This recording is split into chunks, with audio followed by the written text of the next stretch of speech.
Okay, we're live on YouTube. I'm just going to start the meeting right now, and that'll allow the attendees to join. And then, Mr. Feinberg, if you want to give the attendees a few minutes to come in. Thanks.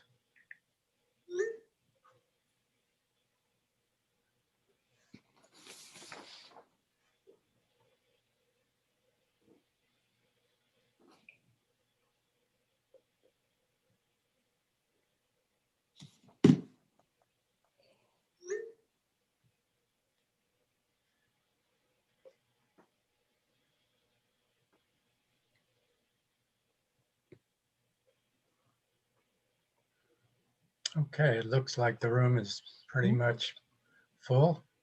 Good evening, everybody. Welcome to the April 22nd Board Business and Conference meeting of the School District of Haverford Township. This is our winter meeting.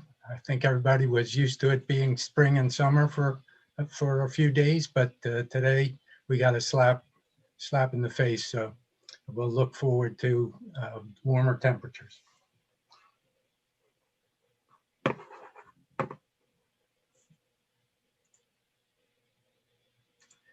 Can we rise for the Pledge of Allegiance, please? I pledge allegiance to the flag of the United States of America and to the republic for which it stands, one one nation, under God, indivisible, with liberty and justice for all. Mr. Riegel, could you call the roll, please? Okay. Dr. Crispin, Here. Mr. Fleischer, Here. Ms. Larson, Here. Ms. Mingy, Here. Mr. Cinto, Here. Mr. Schwartz, Here. Ms. Snodgrass, Here. Ms. Wiedemann, Here. and Mr. Feinberg. Thanks, Bob. If I could just beg your indulgence for a minute, I'd like to ask us as a group for a moment of silence to recognize the untimely passing of Andy Lewis, who was a public servant in this township for many years, both as a commissioner, then for a spell on county council. A real dedicated public servant, and the township and the county will miss him. Our thoughts and prayers are with his family and friends.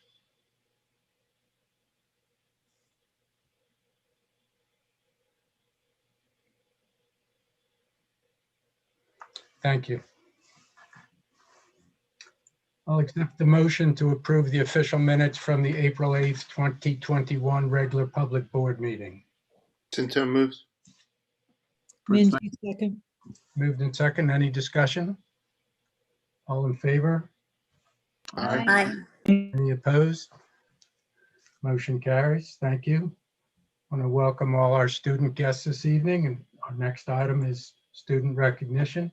Dr. Rushi. Thanks, Mr. Feinberg. And tonight I'm going to turn it directly over to Ms. Robson, our assistant principal and athletic director at the high school.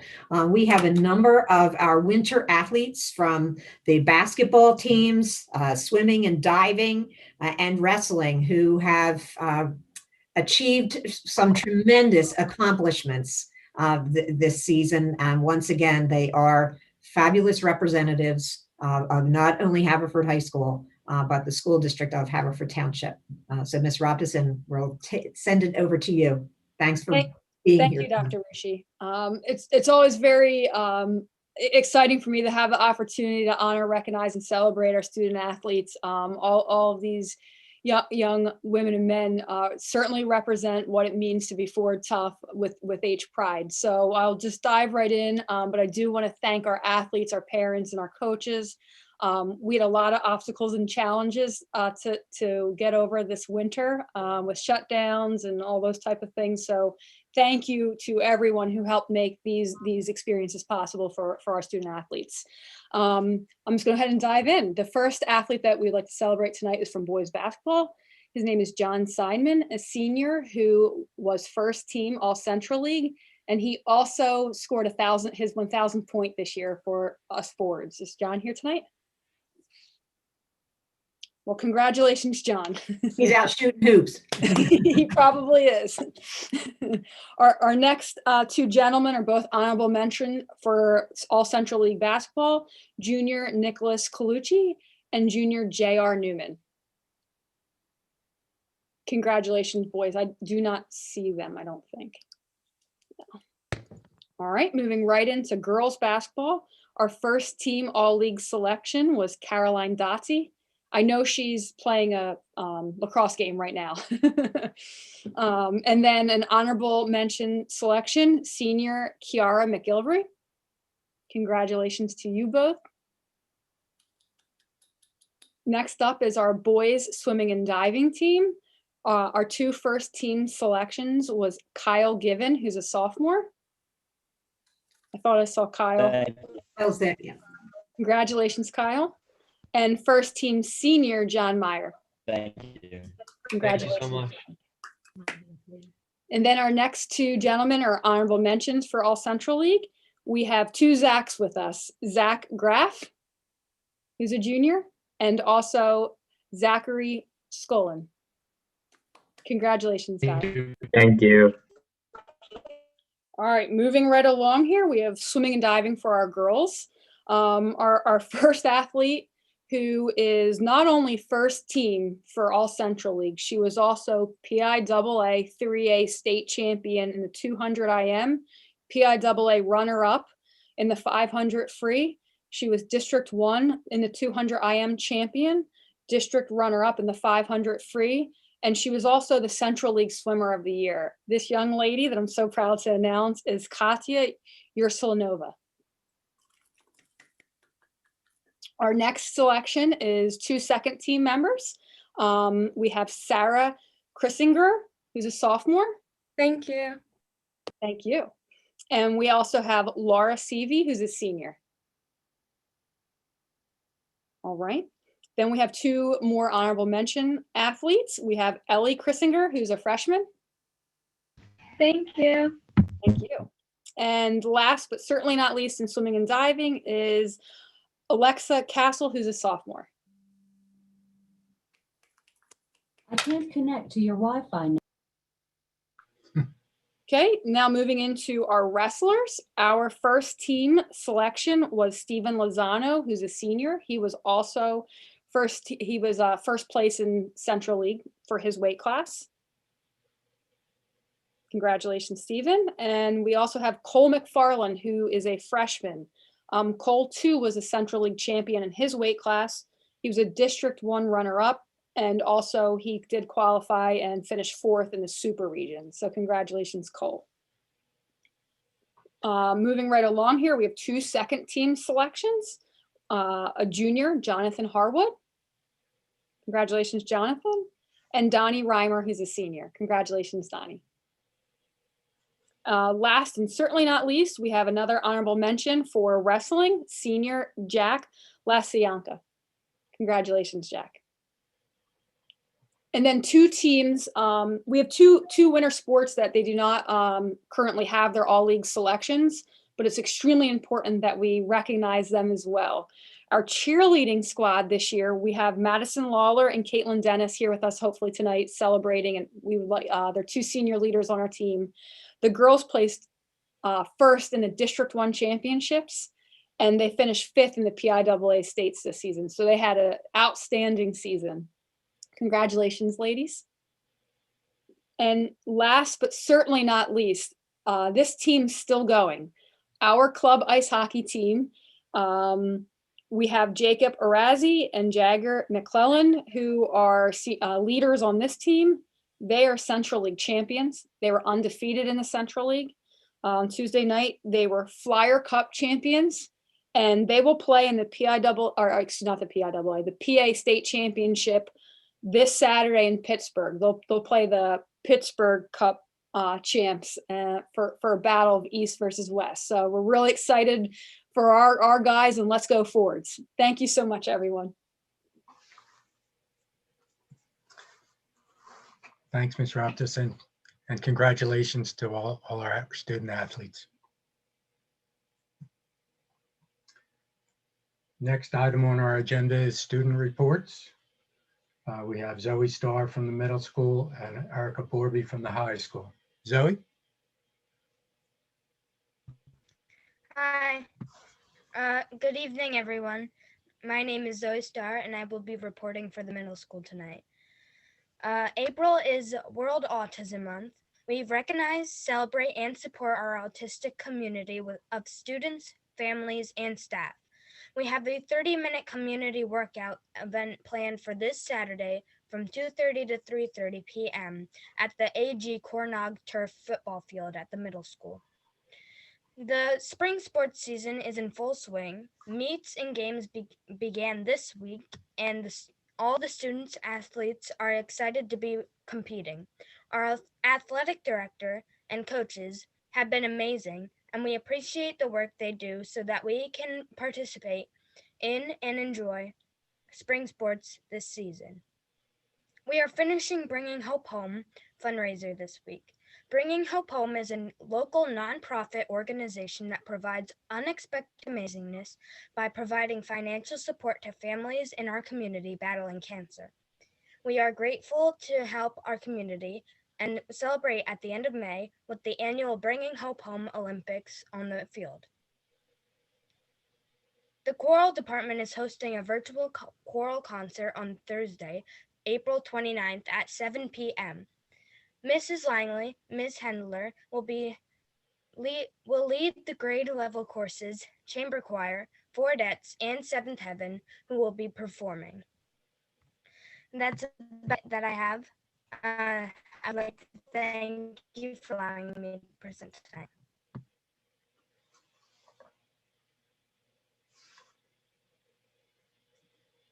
Did we lose her?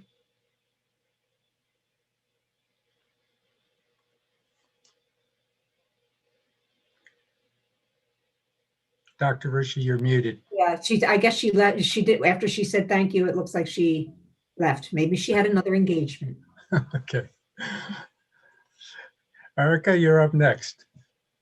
Good evening, community and members of the board. So many exciting things are happening at Haverford, and I'm thrilled to share them with you this evening. The Ford's ice hockey team claimed back-to-back wins this past week, first beating Springfield 11-1 to secure the Central League Championship on Thursday, April 1st, and then tackling on Downingtown West and winning 4-1, beating the #1 seed to certify their win as the Flyers AA Cup champions. Next, they will travel to Pittsburgh on Saturday to fight for the state AA championship. I, for one, will definitely be live streaming the game, and I know our community will surely rally behind the Fords. Speaking of states, congratulations to our Science Olympiad team for coming in first place at the Tier AA state competition this weekend. 6 students placed first in their events, bringing home a whopping 37 medals. Our cheer team threw up big numbers as well. They came in 5th last weekend at their state championship competition and ended their season with flying colors. On Monday, April 19th, the Haverford girls softball team beat Marple 7-0, and our boys and girls track and field teams have been putting up consistent performances every Wednesday and Saturday at league meets. As for our clubs, leaders are picking up the pace as the end of the year approaches. Winners for the voter registration drive raffle were picked at the end of the day yesterday, and to be completely honest, I am incredibly jealous of the lucky senior who won the free parking spot. Haverford's Ultimate Frisbee team is collecting sneakers for a recycling program, and Student Senate is organizing a sock drive starting next Monday and ending on Friday, May 7th. Students are welcome to drop off cash donations at the main office or donate new pairs of socks in boxes dispersed around the high school. On Tuesday, April 27th, Grow Up will be hosting a collaboration with the African American Culture Enrichment Club to discuss historical female innovators. Drama Club has also been hard at work producing their spring play, Peter and the Starcatcher. Tickets are on sale online for any interested audiences. Next Friday, April 30th, Best Buddies will be holding April showers for all students.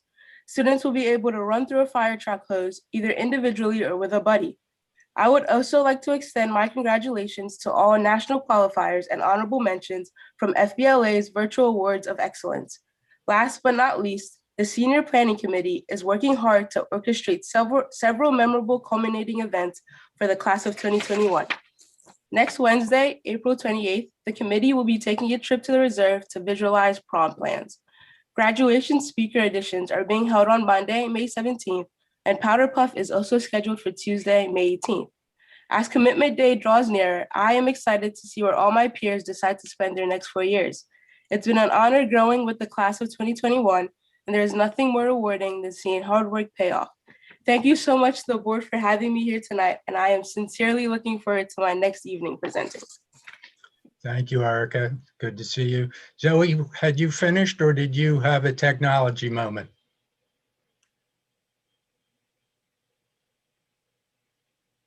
Oh, no, I'm finished. Thank you. Okay. Well, thank you both for being with us this evening. It's great to hear all the good things that are going on in our schools. Next item on our agenda is public comment. Speakers, remember when you're called to state your name and address, you'll have 3 minutes to speak, and then Anna will ask you to finish it up. Okay, Anna? Thank you, Mr. Feinberg. And also, I would ask any of the, we have 20 comments that came in to public comment. If you could please raise your hand so that we can move you from the attendee list to the panelist list. And also, I want to make note that we have students tonight speaking. And so students just need to say their name and their school, not to say their address because they're underage. So thank you. Okay, we'll start with our first speaker. Is Graham, let me see, Graham Ryan. It keeps jumping, I apologize, it's on the right.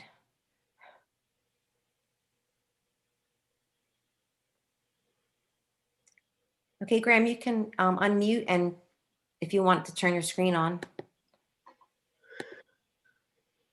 Hi, I'm Graham Ryan, a member of the Green Team at Linwood.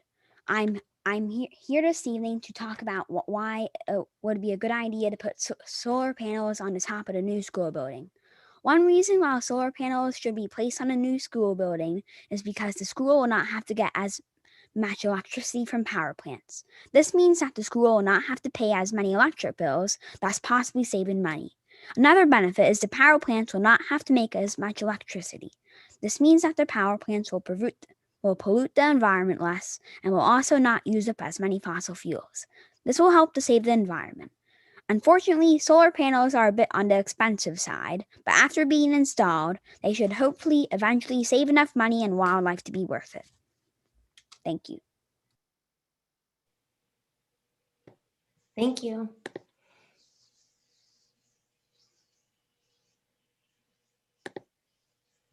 Okay, our next attendee is Lainey Cluwell, and they may have a few speaking at the same time, so I'm not sure if they're all logging in or if they're all together.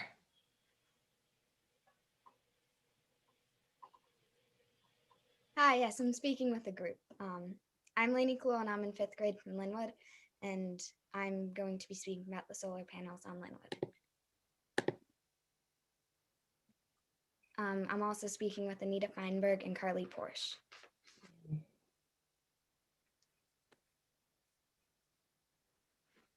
Go ahead, Anita. You're first. I can't find Anita on, oh, there she is, okay. Oh, okay. Sorry for the wait.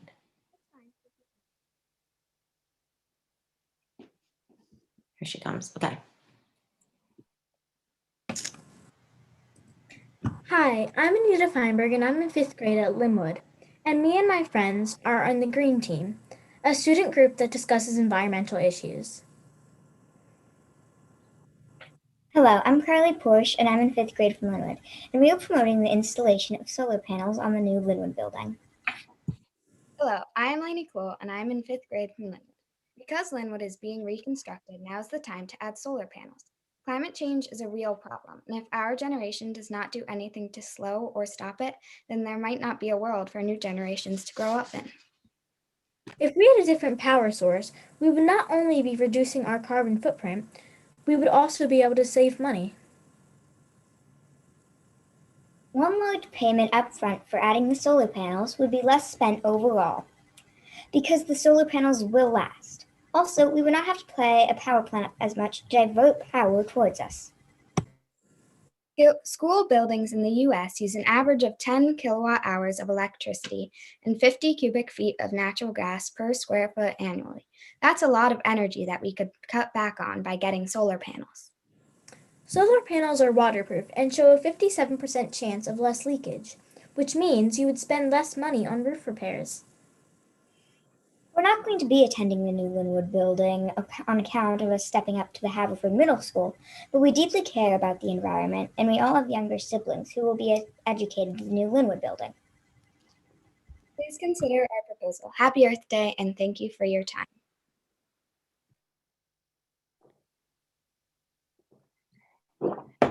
We have Antonio Maloney joining us next. I'm bringing him in as a panelist. I think my days as a board member are numbered, Dr. Rushi. Hello. Hello, I'm Antonio Maloney. I'm a junior at Haverford High School, and I'm a part of the school's environmental club and the environmental advisory committee. Thank you to the school board for allowing me to express my opinion on what I consider a very important topic.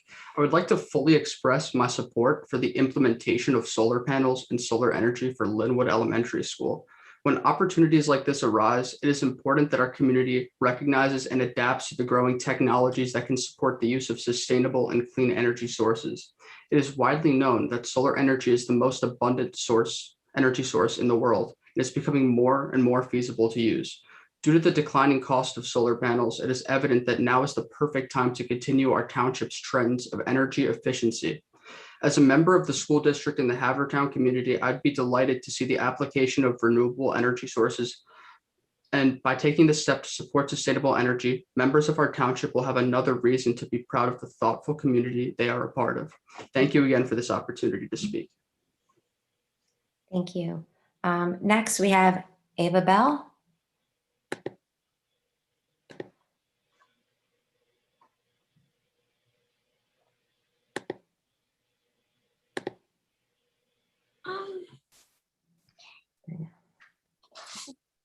My name is Ava Romano, and I go to Linwood Elementary.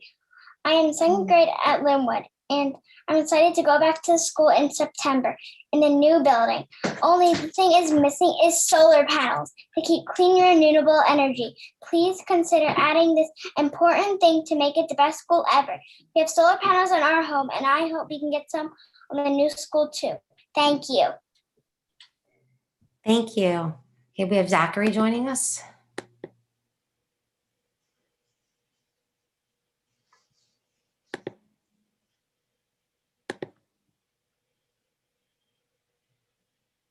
Oh, yeah, there you go. I'm Zachary Kraut. I'm a 7th grader at Haverford Middle School, and just like many of the other people before me, I would also like to show my support for adding solar panels onto the new Linwood school building.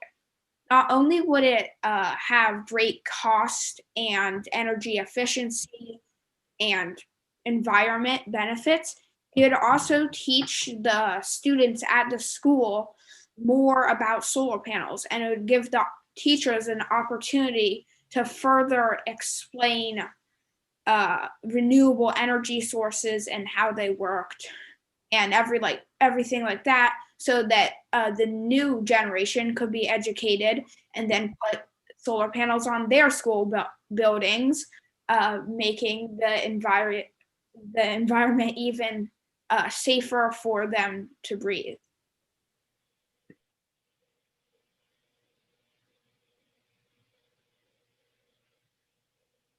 Thank you. Next, we have Joshua.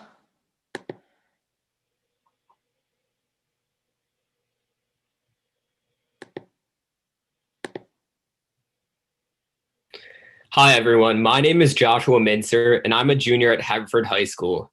Thank you, Dr. Rushi and members of the board for allowing me the opportunity to speak this evening. I'm the student liaison between our school's environmental club and the township's environmental advisory committee. I'm fully in support of the addition of solar panels at Linwood Elementary, and I think it's the perfect opportunity to do so, especially because a new roof is being constructed. I think the addition of solar panels at Linwood would pique the interest of many in the area to follow suit. The price of solar has been rapidly decreasing in recent years, and you can get a great return on your investment over time. Our community should strive to head in a direction where renewable and clean energy, such as solar, is an integral part of Haverford Township. I think that it's especially important for people my age to voice their support for environmental measures. This is the world that will someday be entrusted to us and future generations. We need to do all we can to sustain it. Thank you for your consideration. Thank you. Next, we have Noelle Smythe.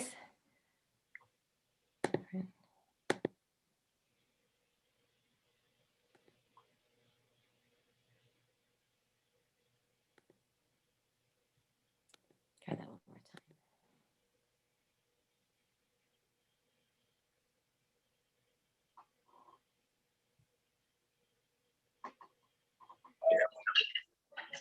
Yeah, hi, my name is Noel Smith, and I'm a longtime Haverford resident.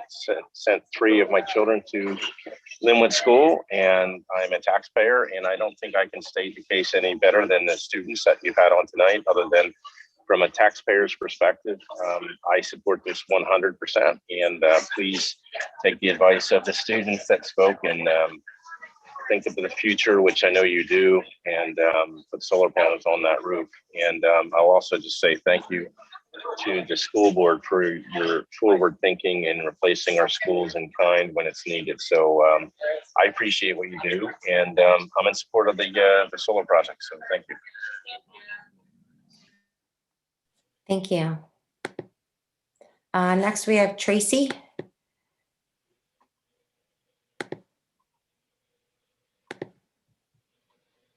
Hi, my name is Tracy Lira. My address is 1729 Hawthorne Ave. I have 2 kids in the elementary in Chestnut Walk, but I am fully in support of putting solar panels on the Linwood School. I think it's important that we show our children that we're serious about addressing climate change by taking action in our local communities. We talk a lot about it, but really our actions are what show, what we really care about. They're the ones that are going to be left to deal with, the worst if we don't act. So I think my kindergartner summed it up pretty well when I asked him why it was important. He said, "It's healthy for the earth." Thank you. Thank you.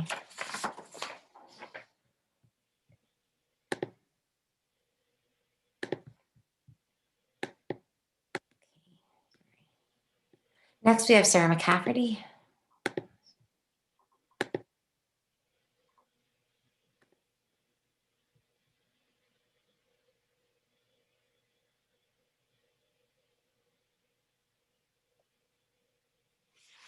Good evening. Thanks for having me tonight. My name is Sarah McCafferty. My address is 645 Hazelwood Road, Ardmore. In the previous school board meeting, 2 community members claimed that the district was not forthcoming with data that shows systemic racism in Haverford Township. But in fact, this data is widely available on the Department of Education's Office of Civil Rights website, and it was also shared by Sarah Christensen and Gary Moyer in a presentation about BASIS at the February 18th school board meeting. In this meeting, we were shown graphs which show that in 2018, Black students in Haverford schools were 3.9 times more likely to be suspended than their white peers. The data shows that in 2019, Black students were 8 times more likely to be suspended than their white classmates. This data is consistent with the data from the US Department of Education, which shows that in 2015, Black students were 5 times more likely to be suspended in Haverford Township. To put this another way, Black students make up less than 5% of the student population, but accounted for 17% of all suspensions. We can also see data about AP enrollment, and there's evidence of systemic racism there as well. Black students are 4 times less likely than their white peers to be placed in gifted and talented programs in Haverford Township. The school district of Haverford Township is not unique in this data. Black students were suspended at a rate 2.4 times higher than their white classmates in all of Delaware County, and also underrepresented in honors and AP courses. Now, when Ms. Christensen shared this data, she explained that part of the work BASIS is doing is to question and to dig deeper into the causes for these disparities. A question is, are Black and white students getting the same educational experience in Haverford Township? The answer is clearly no, they are not. I do not believe that the color of a child's skin affects their intelligence or their likelihood to misbehave. But we do know that people have prejudice, unconscious bias, which affects how they treat others. There's plenty of evidence of systemic racism in Haverford Township, as there is in schools all across this county, state, and country. I'm grateful that the district is taking steps with BASIS to ask questions about this data. But let's not forget that this data is not just a bunch of numbers. These are our children, and the experiences they have here in our schools will have a lasting impact on their lives. It is not enough to just ask questions.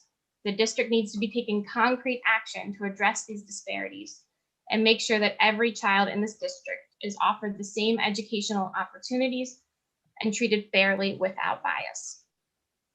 I find it odd that someone would even need to ask for proof of systemic racism. The evidence is all around us. We live in a predominantly white community because many of our neighborhoods were built as restricted communities, which legally forbid Black people from buying homes here. Many of our local swim clubs did not allow Black members even in my own lifetime. My husband, who was Black, I'm sorry to interrupt you. generation in his family, born with all his rights. His parents, grandparents, and great-grandparents were denied the same freedoms that my family were given. The effects of legally enforced racism linger in every system in this country, and it is not enough to just be kind or not racist. We must take anti-racist action in order to undo centuries of harm. I'm grateful to the school board for adopting the anti-racist resolution, and I hope that it is just the first step in addressing the inequities in our school. Thank you. Thank you.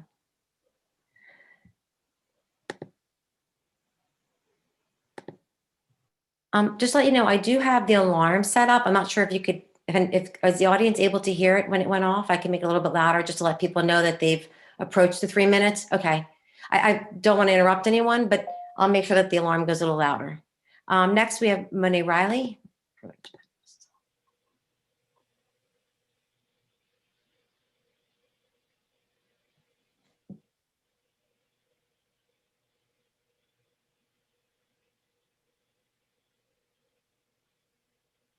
Good evening, everyone. Can you all hear me? I just want to check first. Okay, perfect. Sorry.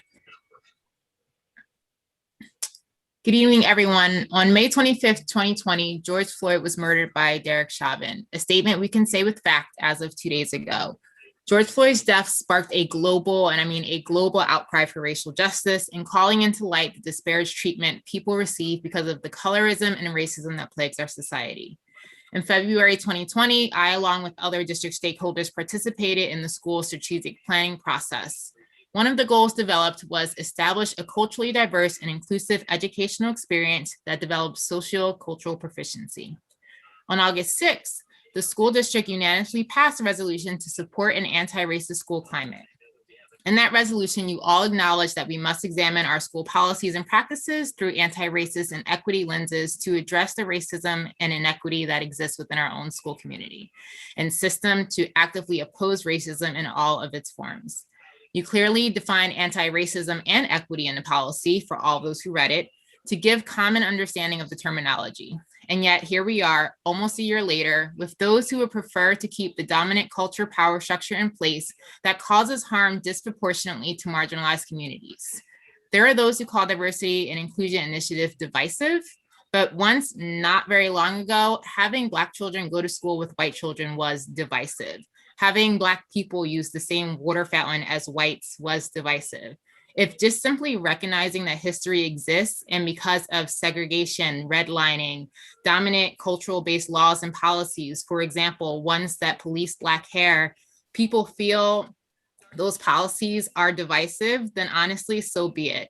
But I would also note that those with such narrow lenses to look through should not make such a sweeping generalization about the effectiveness of diversity and inclusion trainings. Going forward, my wish for the district would be that you fully develop a concrete action plan as described in that anti-racist resolution, that you ensure the parent and guardian equity team has the resources, support, and direction to work towards our strategic planning goals, that you gear more teacher and staff professional development trainings to understanding diversity and inclusion and how to decenter themselves from situations, that we hire a full-time equity officer in this district, that we work with agencies familiar with Haverford's demographics that can align their program outcomes to our designated strategic planning goals, and that you remind your BIPOC students, teachers, and staff that this school district and board fully supports them, their well-being, and that you intend to stand on the right side of history. Schools have long been on the front line of the social justice movement, and it's time to stop pretending social justice and academic content have to be separate. If that was the case, our students wouldn't learn about the civil rights movement. If Haverford as a district wants our students on a global stage, we should decide if we want to be on that stage as well. Are we following in the footsteps of districts like Lower Merion, or do we plan to remain to be silent and sit in the audience? It was very disheartening to not receive a message from our district administration Wednesday, knowing the emotional turmoil many of your families went through waiting for Tuesday's verdict. Even if you personally cannot understand that angst, showing solidarity with families that did would have put us one step closer to being on that stage. And I realized I didn't give my name and address. So Monet Riley, and I'm at 400 Glendale Road in Haverford. I'm sorry about that. Thank you. Our next speaker is Meredith Mercanti.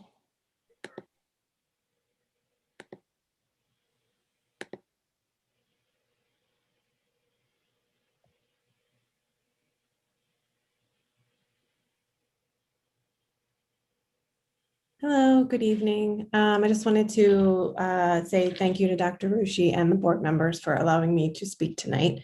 I'm just reaching out tonight to request that you make a commitment for full-time in-person learning for all students for the 2021-2022 school year. Currently, the Haverford elementary schools are operating on a full-time schedule for families who choose this, but the middle school and high schools are not. It is imperative that we get our older students back into the classroom full time. It is, if not this year, then at least for the next school year. At the moment, other local school districts have made this commitment, and I ask that Haverford do the same. In addition to the need for full-time in-person learning, it is necessary for the district to focus solely on ways to ensure that students' education needs are met and to make up for any learning loss over the course of this past year. Private schools have been in session this past year, and our older students will be competing with those students for college admittance and scholarships. We need to ensure that they're able to successfully compete with their peers. Lastly, I ask that the district provide adequate mental health resources for all students to help them cope with the changes this past year has brought. Yes, our kids are resilient and strong, but they also had no choice in the matter.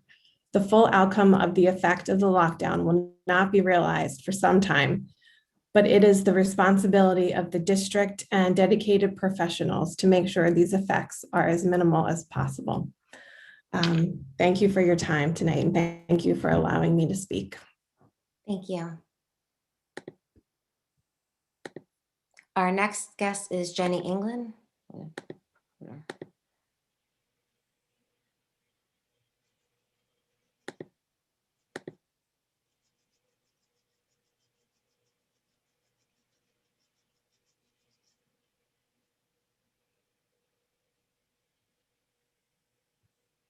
Good evening, Dr. Rushi and board members.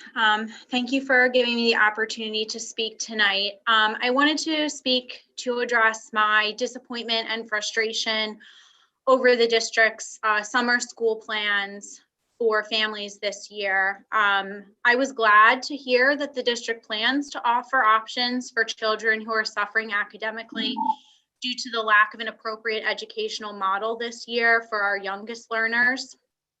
However, I was dismayed to see that the district plans to charge $170 per subject for families that are given this option. This means for families whose children are recommended by the district for both math and ELA summer programming, families will need to pay $340 in order for their children to participate in this programming. Participation in this programming, as described by the district, is based on teacher recommendation. Teachers are recommending students for this program based on testing scores such as the Ames Web testing, which we know was significantly low for kindergartners, first graders, and second graders in the winter, and other factors such as grades. This suggests that these are students who were not successful during hybrid and virtual learning based on district assessments. Throughout this school year, parents have privately and publicly commented about the failure of the district to adequately educate its youngest learners in these formats, the hybrid and virtual model. These same parents are now being asked to pay the district in the hopes that 14 additional days of in-person learning, the program would run from June 28th until July 16th, will be able to undo some of the academic losses their children have incurred. To say that this is unacceptable would be an understatement of the most egregious kind. Furthermore, at the board meeting on February 11th, Ms. Saska, in addressing the concerns regarding Ames Web scores for K-5, stated that parents would not be asked to hire tutors or pay for resources to catch their kids up. Yet parents are being asked to pay the district to catch their kids up. The cost of this program should not be borne by families of this district in any way, shape, or form. Parents of students in the Haverford School District have already paid the district to educate their children. The fact that the district has failed to provide an appropriate educational model for some students and will be recommending those students for additional support is and should be the financial responsibility of the school district. Thank you again for giving me the time to speak. Oh, thank you. Oh, I forgot to say my name and address. Jenny England, 119 Wood Lane in Havertown. Thank you.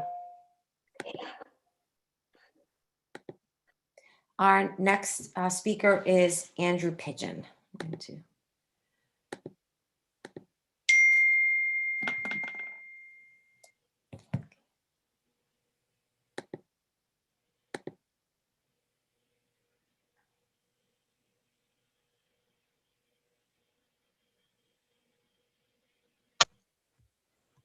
Sorry about that. I am here now. Good evening, school board. My name is Andrew Pigeon. I'm at 1728 Hawthorne Avenue in Havertown, PA. I did want to start before I read the note saying that everything in this note has to do with the Chester County Health Department's quarantine guidelines, and I realize that you are not making those policies, but I did want to make sure that you were aware of them and anybody else that was listening and how they can have real world effects. Last Tuesday at 10 a.m., I got a text from my wife that someone needs to pick up my first grader from school.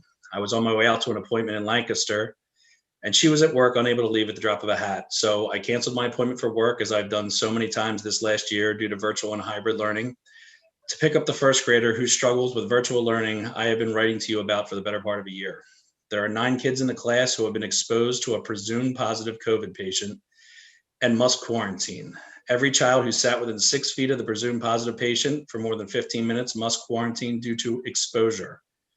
Those are the guidelines from the Chester County Health Department. I would like to be clear that both the school nurse and the principal were excellent in their presentation of the situation, as well as listening to our frustrations. Okay, so when can they return? They can return after 10 days if no symptoms are present, or they can return in 7 days with a negative test after day 5. This is the story of our presumed positive exposure in its entirety, and here are my questions. If my child was within 6 feet of a presumed positive case while wearing his mask, why the need to quarantine if masks are effective? If he still needs to quarantine because of an exposure to a presumed positive while wearing a mask, why bother wearing a mask at all? Why does my child who was exposed have to stay home from school, but his brother and sister who live in the same home are still able to go to school safely? He got a negative test on day 5, and he can't return to school until day 7. He does not need another test on day 7. He just can't return until day 7. If he tested negative on day 5, why the need to quarantine until day 7 if another test is not required? What if I was in Lancaster and not able to answer my phone for a couple hours? What would the school have done with my son then? I know there's no logical question to any of these questions, no logical answer to any of these questions. Nothing we have done to mitigate this virus has been logical. So we get another week of virtual learning, and there is still yet to be a confirmed positive case. Why are we putting our kids through this? They are breathing through a mask for 7 hours. They are surrounded by plexiglass. They are not eating together or playing together as they should. Even after all these mitigation efforts, we still get sent home to the horror that is virtual learning when they are exposed. I realize these aren't your rules. I know you're following the guidelines from the Chester County Health Department, but here's the thing. We didn't elect the Chester County Health Department. We elected you. We are looking to the school board to ask these questions and implement safe and logical policy. Lead, don't defer to another county's health department whose main role prior to COVID was to send out flu shot reminders.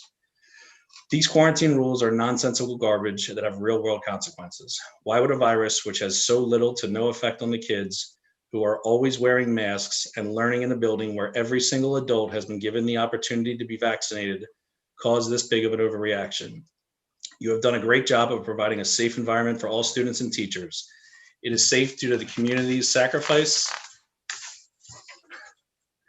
and adherence to masking and distancing. Please think this through and step up. Keep in mind that these kids are playing sports, going to parties, playing with friends outside of school and our families are vacationing. Nothing is transmitting at school. It's happening by living life. If there were no mitigation efforts in place, then it would make sense for everyone within 6 feet of the child to be sent home. But what's the point of everything we're doing if they're still going to be sent home anyway? Thank you very much for your time. I appreciate it. Thank you. I'll try to turn the alarm off at the same time. Okay. Okay, our next speaker is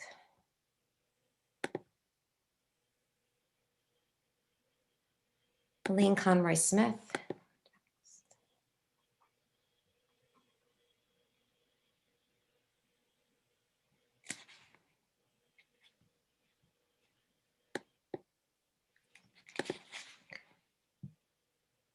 I'm not sure why everyone can't hear the timer, but I guess it's close to 3 minutes. I'll let everybody know. All right, thank you. If you can state your name and address, please. Sure. My name is Helene Conroy Smith. I live at 32 East Westwood Park Drive, Havertown. I'm speaking today to the board to implore you to open up the school board meetings to the public, to allow us to all come to work together in the high school auditorium so that parents can come in and to speak. I'm also looking at on December 3rd, 2020, I asked for all curricula to be placed online. I still have not heard from the district, nor have I heard from any of the school board members. Parents have the right to know what is being taught to our children, and we are moving towards legislation in Harrisburg to have this done. And I feel as a parent, we should all know what our children are learning. I also would like to say that I am for a multicultural program for equality, and I believe that that is much more important than developing a fluid definition of equity that was admitted in several school board meetings ago, that it changes that definition. My tax dollars are being used for an equity committee that can certainly be managed in the community through the use of their political party. And that is something that can be done there. The 1950 civil rights movement by Dr. Martin Luther King was one of the most important movements to fight for equal rights, using a peaceful model movement to be inclusive for all. And so right now what we're having is to continue to see our children be politicized in an agenda.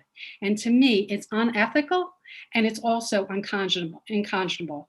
Our contracts with this school district with other agencies clearly are not in line with the entire community. And when we use public funds, those public funds need to encompass all taxpayers. Thank you. Thank you. Our next speaker is Alexis Pasternak.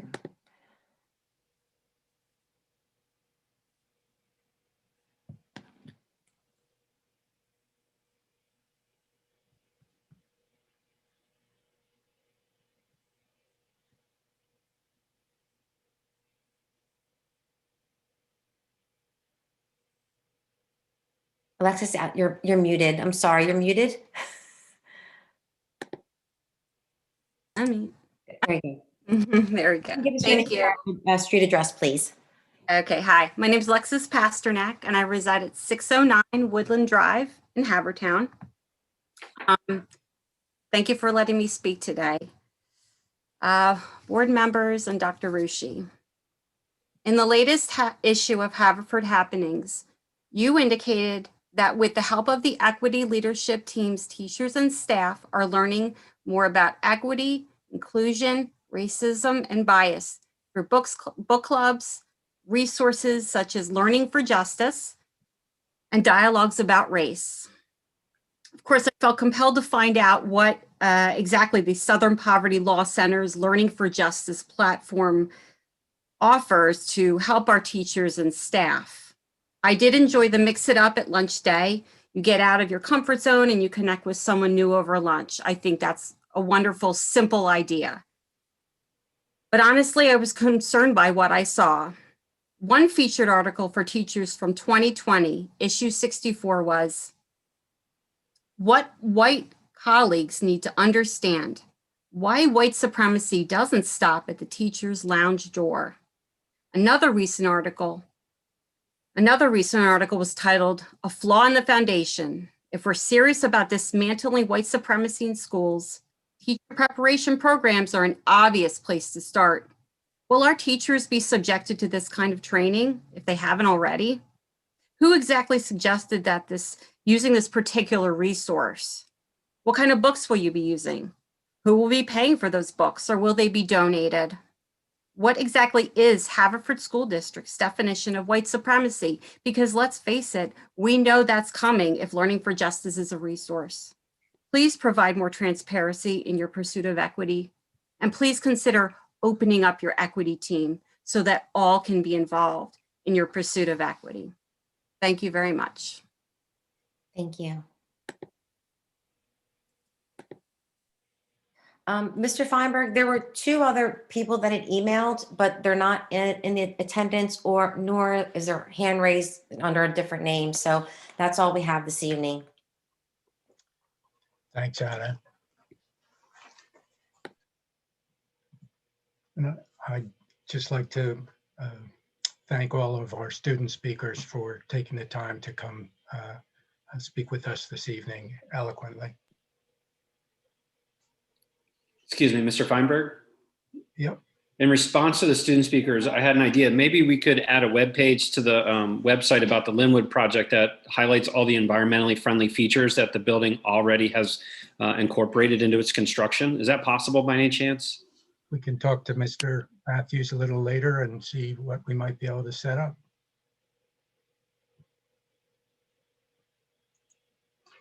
Next item on the agenda is Superintendent's remarks. Dr. Rishi.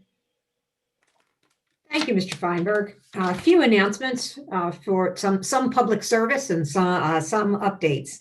I'm thrilled to report that our students at the high school, those who are 16 years or older as of April 20th, have an opportunity to obtain the Pfizer vaccine tomorrow.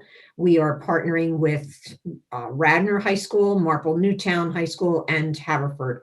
And those vaccines are being provided by Springfield Pharmacy in a partnership that is countywide with Springfield Pharmacy. So we're excited that our students will have that opportunity between the hours of 1 and 7 tomorrow. Just a reminder, most of our parents and guardians already know this if they are scheduled to go out tomorrow, but if the child is not 18 years of age, they must be accompanied by a parent or a guardian. We have already had our first planning meeting to discuss what a rollout would look like if in fact the vaccine is approved for children between the ages of 12 and 15. I have no idea, even at the preliminary meeting, we were not given any indication how quickly that may happen, whether it would be prior to the close of the school year or prior to the opening of the new school year. But we will continue to participate in those planning meetings, have a seat at the table, and offer to help in whatever way we can help to make that possible for our students. And we did have one speaker speak a little bit about this, and I will take some of those questions that individual raised to my next planning meeting. But just as a reminder, Chester County Health Department still has not changed their definition of a close contact. So anyone who, our students are all less than 6 feet, more than 3 feet. And what that does is it increases the number of students who are then identified as close contacts. What I will say, and somewhat in alignment with what the concerns that Mr. Pigeon raised, many students are quarantining. Many have been since the start of the school year. But the perspective that we are taking in our current advocacy, and that we, it's not just Haverford, but all 15 districts across the county, the perspective that we are taking of all of the students who have been quarantined because they were identified as a close contact to someone who was positive in school since September, 3 have tested positive. So that they're the data points that we are using. We are not looking to be haphazard. We are not looking to throw caution to the wind. We like take whatever other cliche you want to put with it. We still want to be very mindful of health and safety, but we want to look at what we're experiencing. I'm not even going to say learning. We're not scientists, but what we are experiencing with this virus for over a year now. And we are trying, advocating to have some of those changes, made, because we know when, in some instances, when students are quarantining, they're out and about with more students, more contacts than they would have if they were in school. We have always felt that the students being in school is the best place for them, and we're going to continue to advocate to do that. We have already undertaken our planning for next year. We are looking at, even in the event that 6 feet of social distancing is still a requirement when students are without masks and eating. And I'm just saying, if that is, I have no knowledge or any inclination from anyone with whom I've spoken, whether that will or will not be a requirement. But we as a district already are planning, if that is a requirement, what needs to be put in place so that we can have our students at the secondary level in for longer periods of time. We will not start the school year on this same schedule that we currently have right now. So we may be coming back to you and talking about how to use the space around some of our buildings a little bit differently. As a reminder, moving off the COVID topic, communication has been sent out about PSSA testing. The only choice that a district has been given is when, not if. We are still required within the state of Pennsylvania to administer PSSA testing. That window for administration, a district can choose to, or can opt to administer the tests in the fall. We are choosing to administer in the spring. We do not want to start the school year because if you choose a fall administration, that administration must be completed by September 30th. We're starting our school year after Labor Day. So it's a very short window of time to welcome students back, enthusiastically start the school year, and then administer PSSA tests. And then we would also be required to administer them again in the spring. So we are administering them this spring. All communication has gone out to parents and guardians. If you did not receive that, please reach out to your building principal. If you've got questions about the administration, about the options, please reach out to your principal as well, so we can direct you to the appropriate source to get those questions answered. My public service announcements. We are desperately in need of substitute teachers. So if you know anyone at all, please put them in touch with our HR office on our website. They can get directions for how to contact us. But we are in need of substitute teachers. And again, that's not unique to us. But we really had such a great response when we let our community know that we needed lunch monitors at the elementary level. If there's anyone out there who can help us, whether it's a per diem basis or you could fill in for a couple weeks when someone is out. But we're asking our community to reach out and tap someone's shoulder if you know that they can serve as a substitute teacher. May 8th, the Ed Foundation is going to hold another food drive. The previous food drive that they held was so well received. They're going to be at the same location in front of our middle school.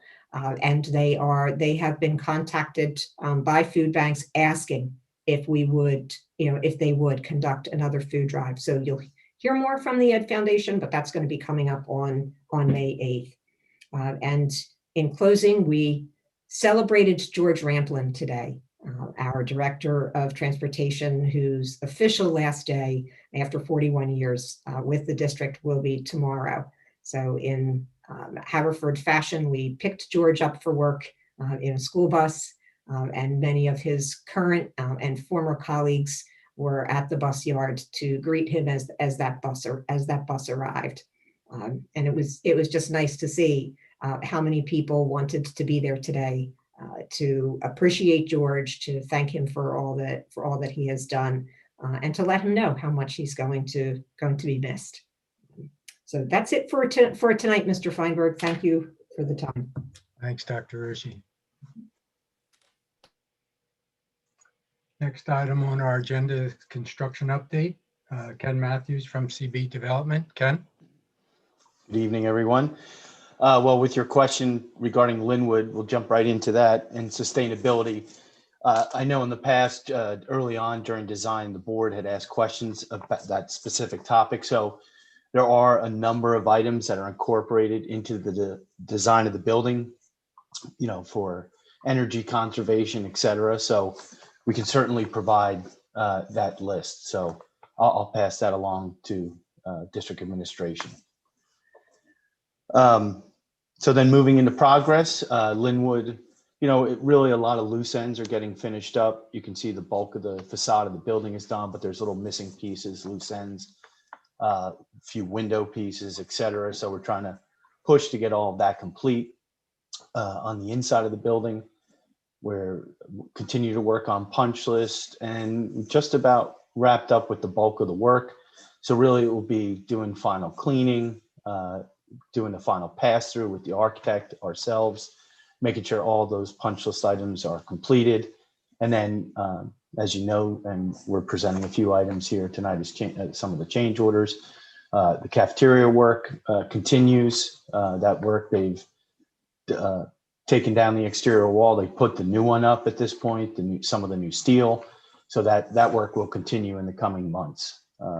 So as far as progress, the building's in good shape. The site work, there's little loose ends being done. And then we're really, waiting for the school to end and you take down the existing building and start doing the parking lot and the bulk of the site work to wrap it up this summer. So things are on track, remain on track. So that being said, we did have a handful of change orders this evening for Linwood and wanted to see if any of the board members had any questions. Questions from the board? Internet.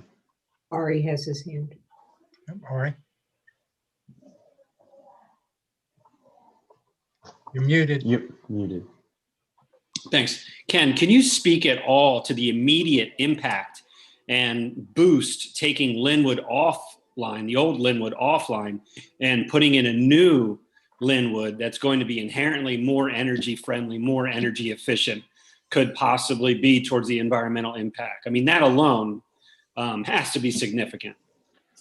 Yes, I mean, we can certainly get numbers on that, Ari. I mean, there's an energy study that's required that's done on the new building. Certainly the existing Linwood doesn't have air conditioning, so the new building has air conditioning, but you have very high energy efficient systems between the boilers, the chillers. So there are actual numbers to that, energy consumption.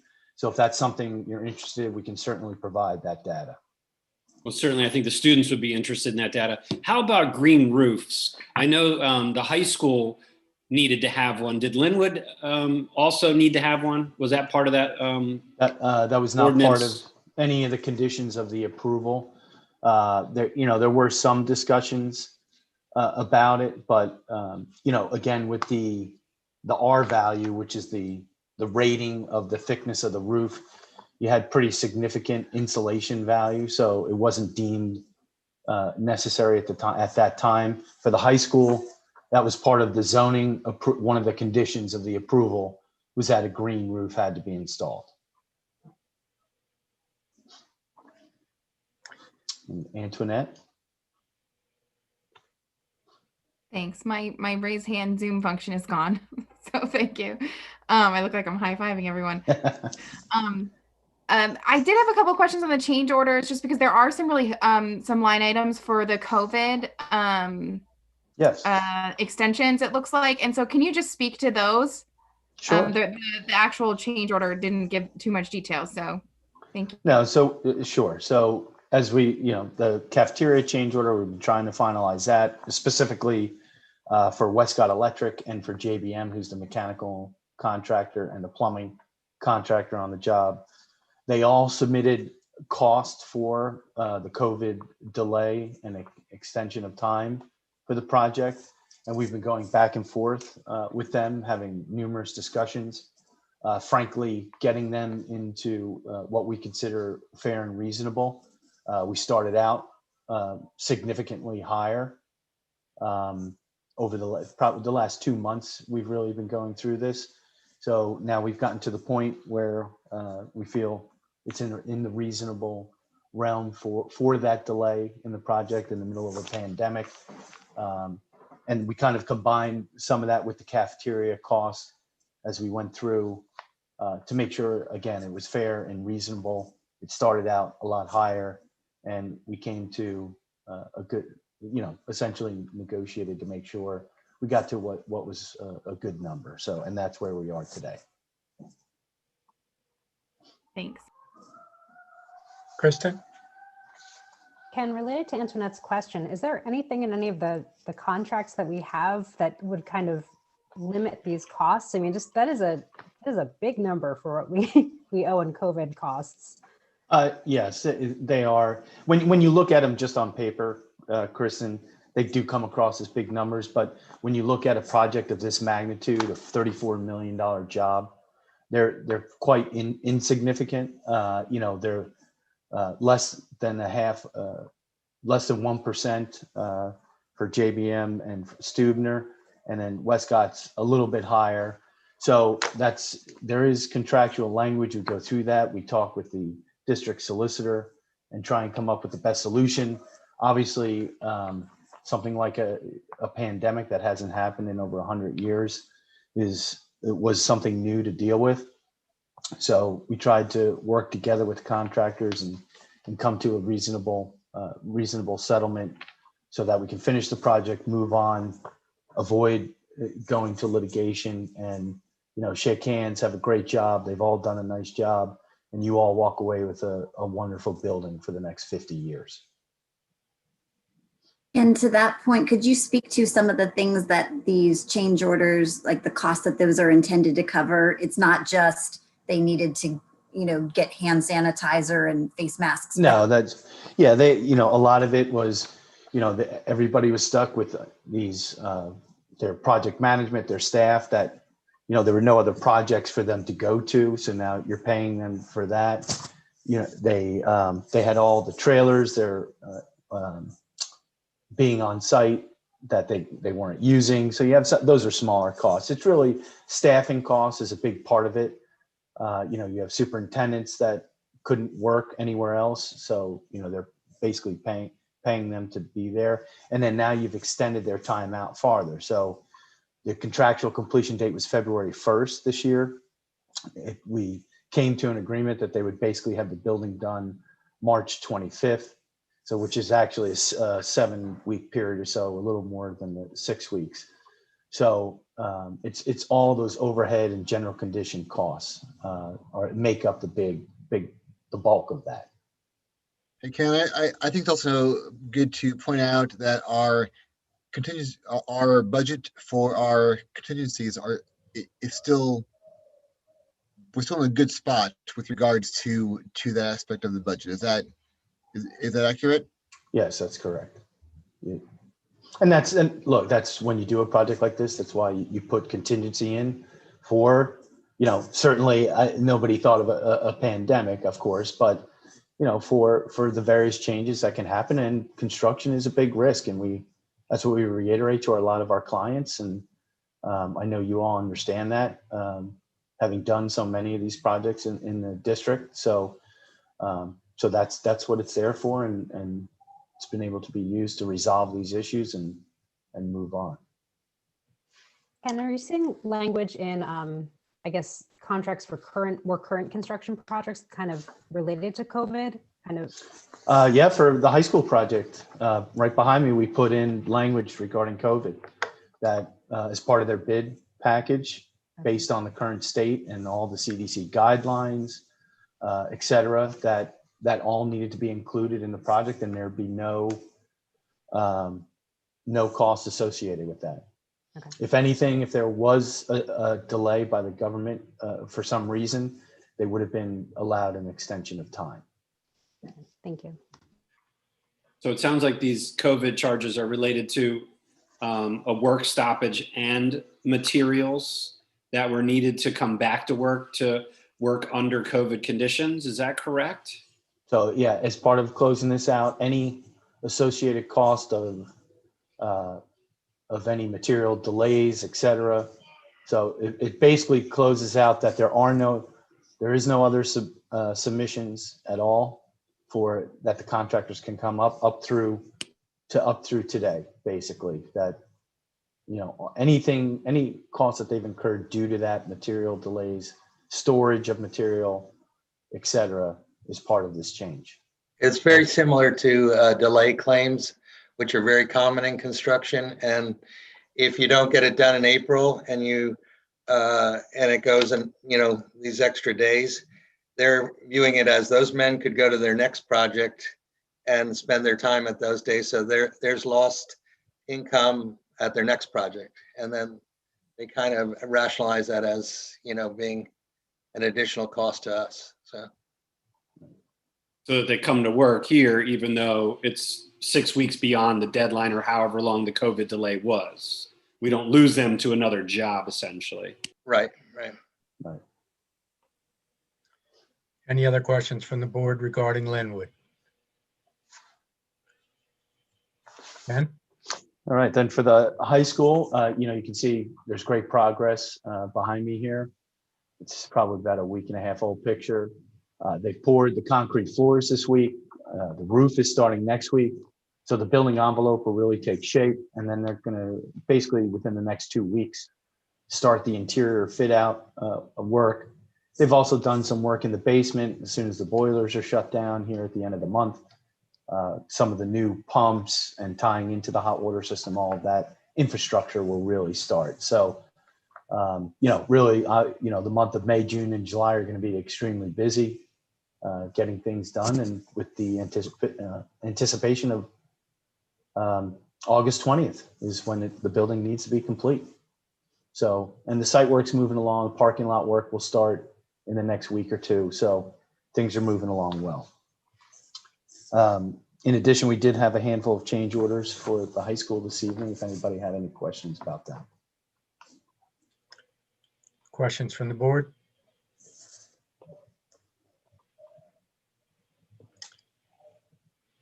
Not seeing any. Ken? Great. Well, we'll get you that sustainability information here shortly, and thank you and have a wonderful night. Thank you, sir. Next item on our agenda is the proposed budget for 2021-22. Mr. Riegel. Okay. So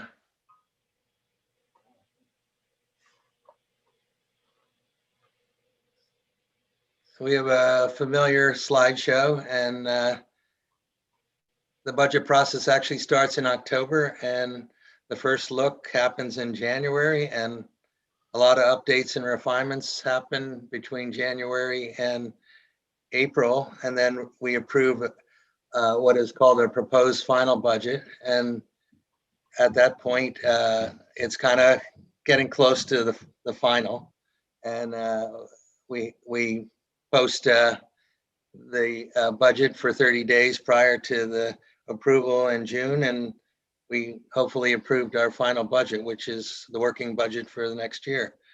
If you go to the next slide, you can see the assumptions are very similar. The Act 1 index was 3.0%. Because of the reassessment, we were limited to 2.6%. There's no Act 1 exceptions available to us. Our PSERS, our employer retirement contribution on the expenditure side is almost 35 cents for every dollar spent on salaries. We had to adjust our certified assessments, almost double what it used to be. But our millage is half of what it used to be. So it all works its way out. But that's the effect of the reassessment. We do have money in there for debt service for phase 2. Linwood is all fully funded, and so is phase 1 of the high school. So phase 2, and then the projects at Coopertown and Chatham Park are left to be funded. We have $625,000 worth of capitalized interest, which is part of the bond funding process, and it helps to alleviate some of the budgetary pressure in this year. If we go to the next slide, we still have 5 new teaching positions in here, 1 psychologist, 1 elementary assistant principal, a 0.5 increase to our registrar position, and student tech positions.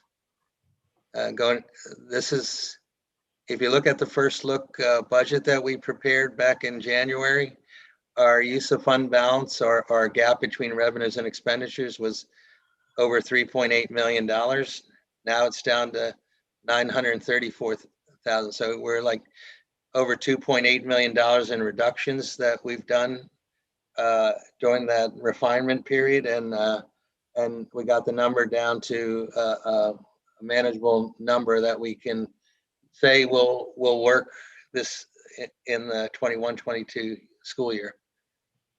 If we go to the next slide,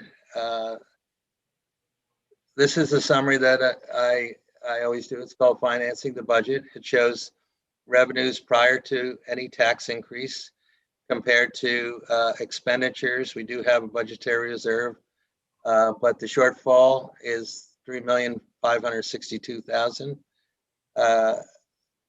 At 2.6% increase, we generate $2,627,000 in taxes. That leaves the $934,000 balancing figure that we have to take out of our fund balance or our account there. It leaves on the average, it's a tax increase of about $155 for the average taxpayer. But it finances everything that we need. If you look at this, I think the biggest part of the revenue budget is that there are some inconsistencies that we've had because of the pandemic. Interest earnings has dropped very low, but as you can see, out of the $131 million in revenue, $105.5 million is local. So a huge part of our budget is local compared to other districts. There's other districts that might get 50 or 60 or even 80% of their revenue from state and federal. We get like over 80% of our budget comes from local taxes. The next slide shows our expenditures. As you can see, different line items show the variance between last year's budget and this year's budget. It shows how salaries, benefits are, $1.5 million of our increase. IU services and other contracted services are $600,000. We have way down at the bottom, $1.3 million is an increase in our debt service, and that's predominantly to fund the $62 million in capital projects that we've been doing for Linwood, the high school, and the 2 elementary schools. If you go to the next slide, this shows the cost drivers. Back in January, the cost drivers were 6.4 million. So we took the major cost areas and took the difference between the prior year and this year, and those are the areas you want to concentrate on to reduce to get your budget down to to a balanced budget. As you can see, we did pretty well. We reduced our cost drivers from 6.4 million down to 3.7 million. Some of those are very hard to get down at this point. Obviously, teachers and other contracts generate the 1.1, so they're contractual. You have benefits that are tied to rates that are contractual. You have debt service, which is our needed debt service and funds for construction. And as you can see, charter school tuition is a number that had increased significantly during the pandemic when people sent their students to, or parents sent their students to charter schools. I think they were thinking that it wouldn't have a cost effect to the school district, but it does. And it cost us in this current year almost $600,000 in additional expenditures to pay for the students that went to charter schools. This is, I had provided this before, the 10-year average increase. As you can see, the 10-year average increase in millage is 2.85%, which is really very good. It's, you know, when you're thinking about it, there's ups and downs, but that's you know, only going up. You know, probably the index increase during those years is probably very similar to what that is for all those years, what the index was for. But we also compared it to enrollment, and as you can see, the enrollment during that same period averaged out to 2.05%. So there is some correlation between the increase in enrollment and the need for, you know, additional teachers and staff to educate them, and then also to expand, for instance, the high school classrooms and so forth to accommodate additional staff. So a lot of those costs that we did were needed because of the increase in enrollment. Next slide. We're down to 2 dates. Tonight, we're asking you to approve adopt the proposed final budget, and that's really, it's somewhat of a formality, but it's kind of adopting what we would consider what we think is the final budget from the administrative level. And other than some smaller refinements, we would probably present something very similar, or maybe tweak it a little bit, but something very similar June 3rd to adopt as your final budget. I wanted to show the capital planning because we are taking these funds out of fund balance committed for capital. Our fund balance had gotten over 8%, and it actually was 17.7%. So we committed to spend 1.5 million of that on much needed mid-range, I would call mid-range capital projects. And those projects,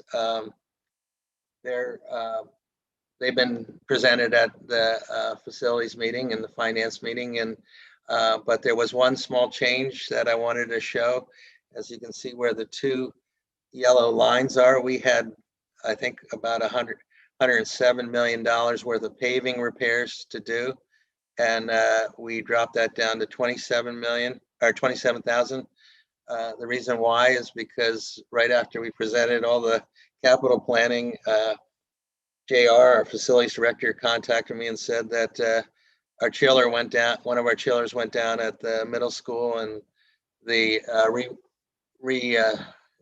working of that chiller to get it up to where it needed to be was going to cost us $78,000. So we're just going to shift that, and some of that paving that we were going to do at Oakmont and Chatham Park will probably be done the following year. And then I have one more slide.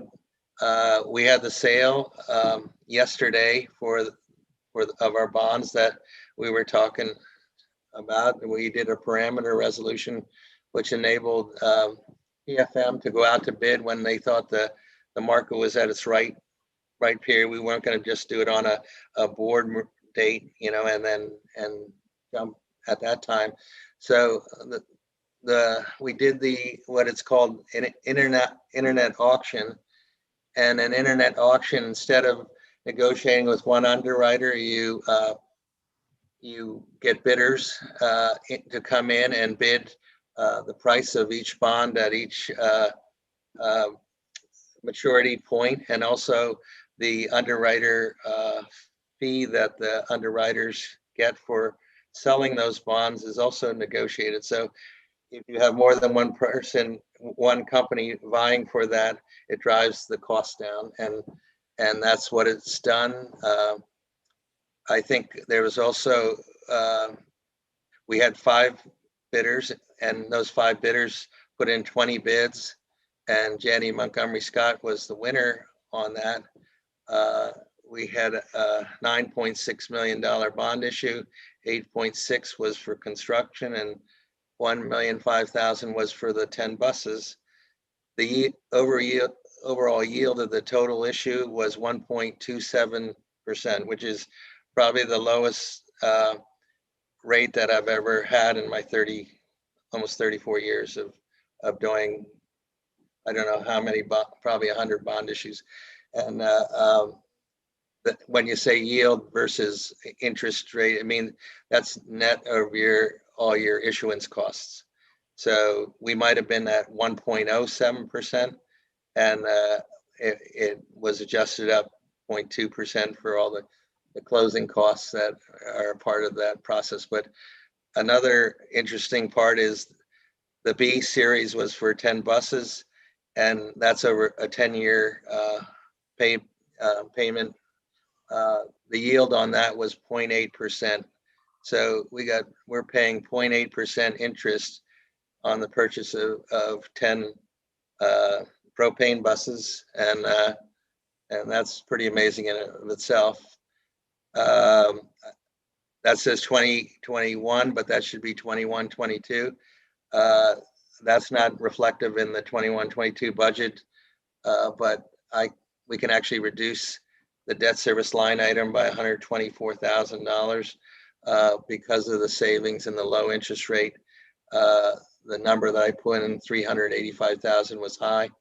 It was conservative, and we can actually reduce that between now and the final budget on June 3rd.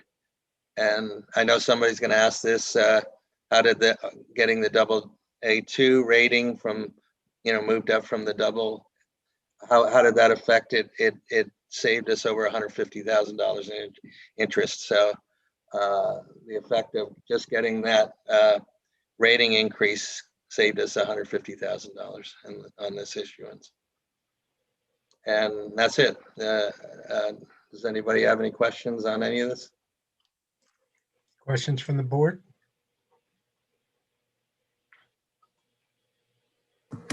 I just wanted to say thank you for adding some additional context. I know this is a presentation that you've run through different times this year and in prior years, and I appreciate the way that you're adding to help board and the community understand how we're budgeting for future years, and also trying to be good stewards of our financial resources. And I feel like the presentation is hitting those points home, and especially that last slide talking about the success of this latest bond issuance and how it reflects well on the district's financial condition and the favorable pricing and the work that went into presenting the district's financial condition and outlook is a testament to your hard work, and I appreciate that.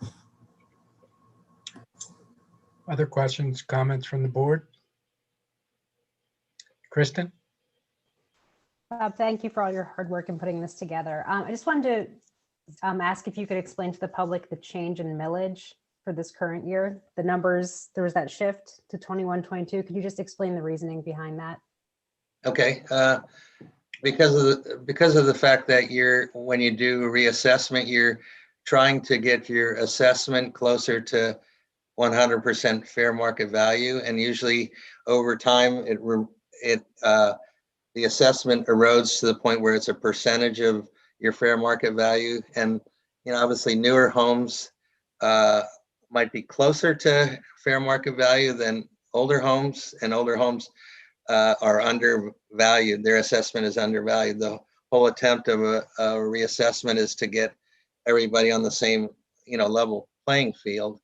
And when you do that, your assessment ends up going up, but then your millage for every property goes down. So that's why, we were talking about millage last year in the 30s.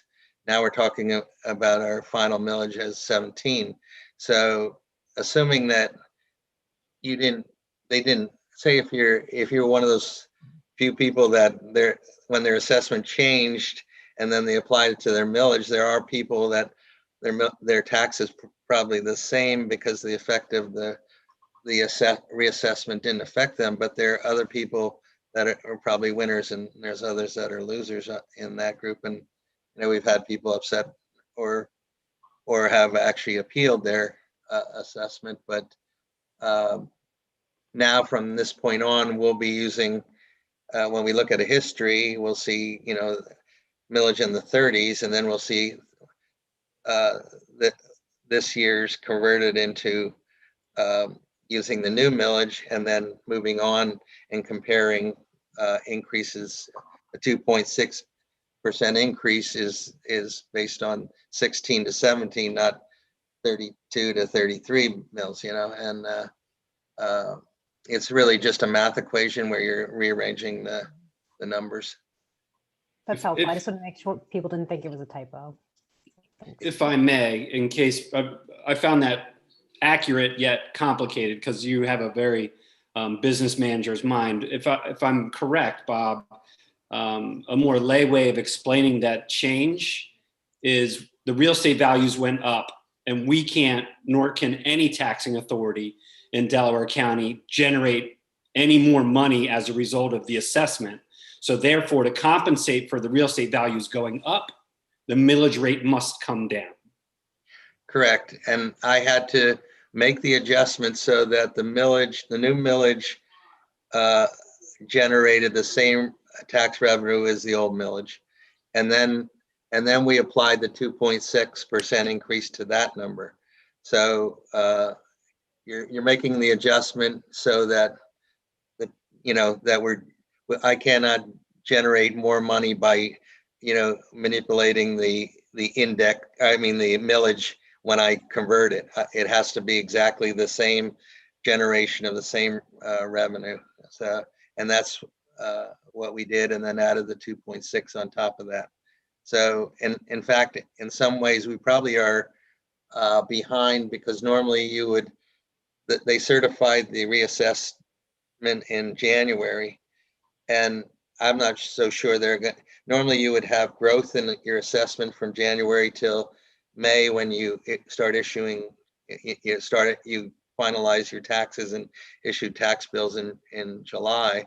So there would be some growth in your assessment. Most likely that's not going to happen, because of you're probably going to get something similar to the certified that we got in January. So there might be less growth because of that, because it's very similar. You're trying to keep it at a number that's similar to the prior year. Any other questions on the budget? I just want to also say it was helpful to see the enrollment numbers year by year and how they correlate with the increases. So that was good information. All right, so we'll bring this back in June. Okay. Thanks, Bob. Okay, thank you. Next item on the agenda is a second reading of policy 824, maintaining professional, adult, and student boundaries. Mr. Parker. Thank you, Mr. Feinberg, members of the board, Dr. Rushi. As Mr. Feinberg has indicated, we are bringing back to the full board for a second read policy 824 that we looked at our last board meeting. We did take it back to the policy liaison group for some discussion. And the only note that I want to make is that we did take a careful look at Mr. Schwartz's points that were made at the last board meeting. We took a look at the category of inappropriate social interactions to see whether we could perhaps distinguish a few of those in some respect and add some language. In the end, although we toyed with some language to address particularly number 18 in that group and maybe one or two others in that group, it was felt that it was not advisable to add additional language to make that distinction in that the introductory language in that section of the policy under inappropriate social interactions specifies that these are examples of conduct that violates or could violate professional boundaries. And it was felt that that's enough latitude to apply the discretion administratively and beyond to those various types of conduct. So that even though some of them look much less gray than others, we think that that language will work. And the more we tried to add some language to distinguish number 18 and perhaps others, we felt as though that might get us into some trouble in applying the policy. So we bring it back to you as you saw it for the first read. And but we did want you to know that we took a close look at that and tried to address those concerns. Okay. Anything from the, obviously the policy liaisons, be happy to hear, or questions from the board. Questions or comments?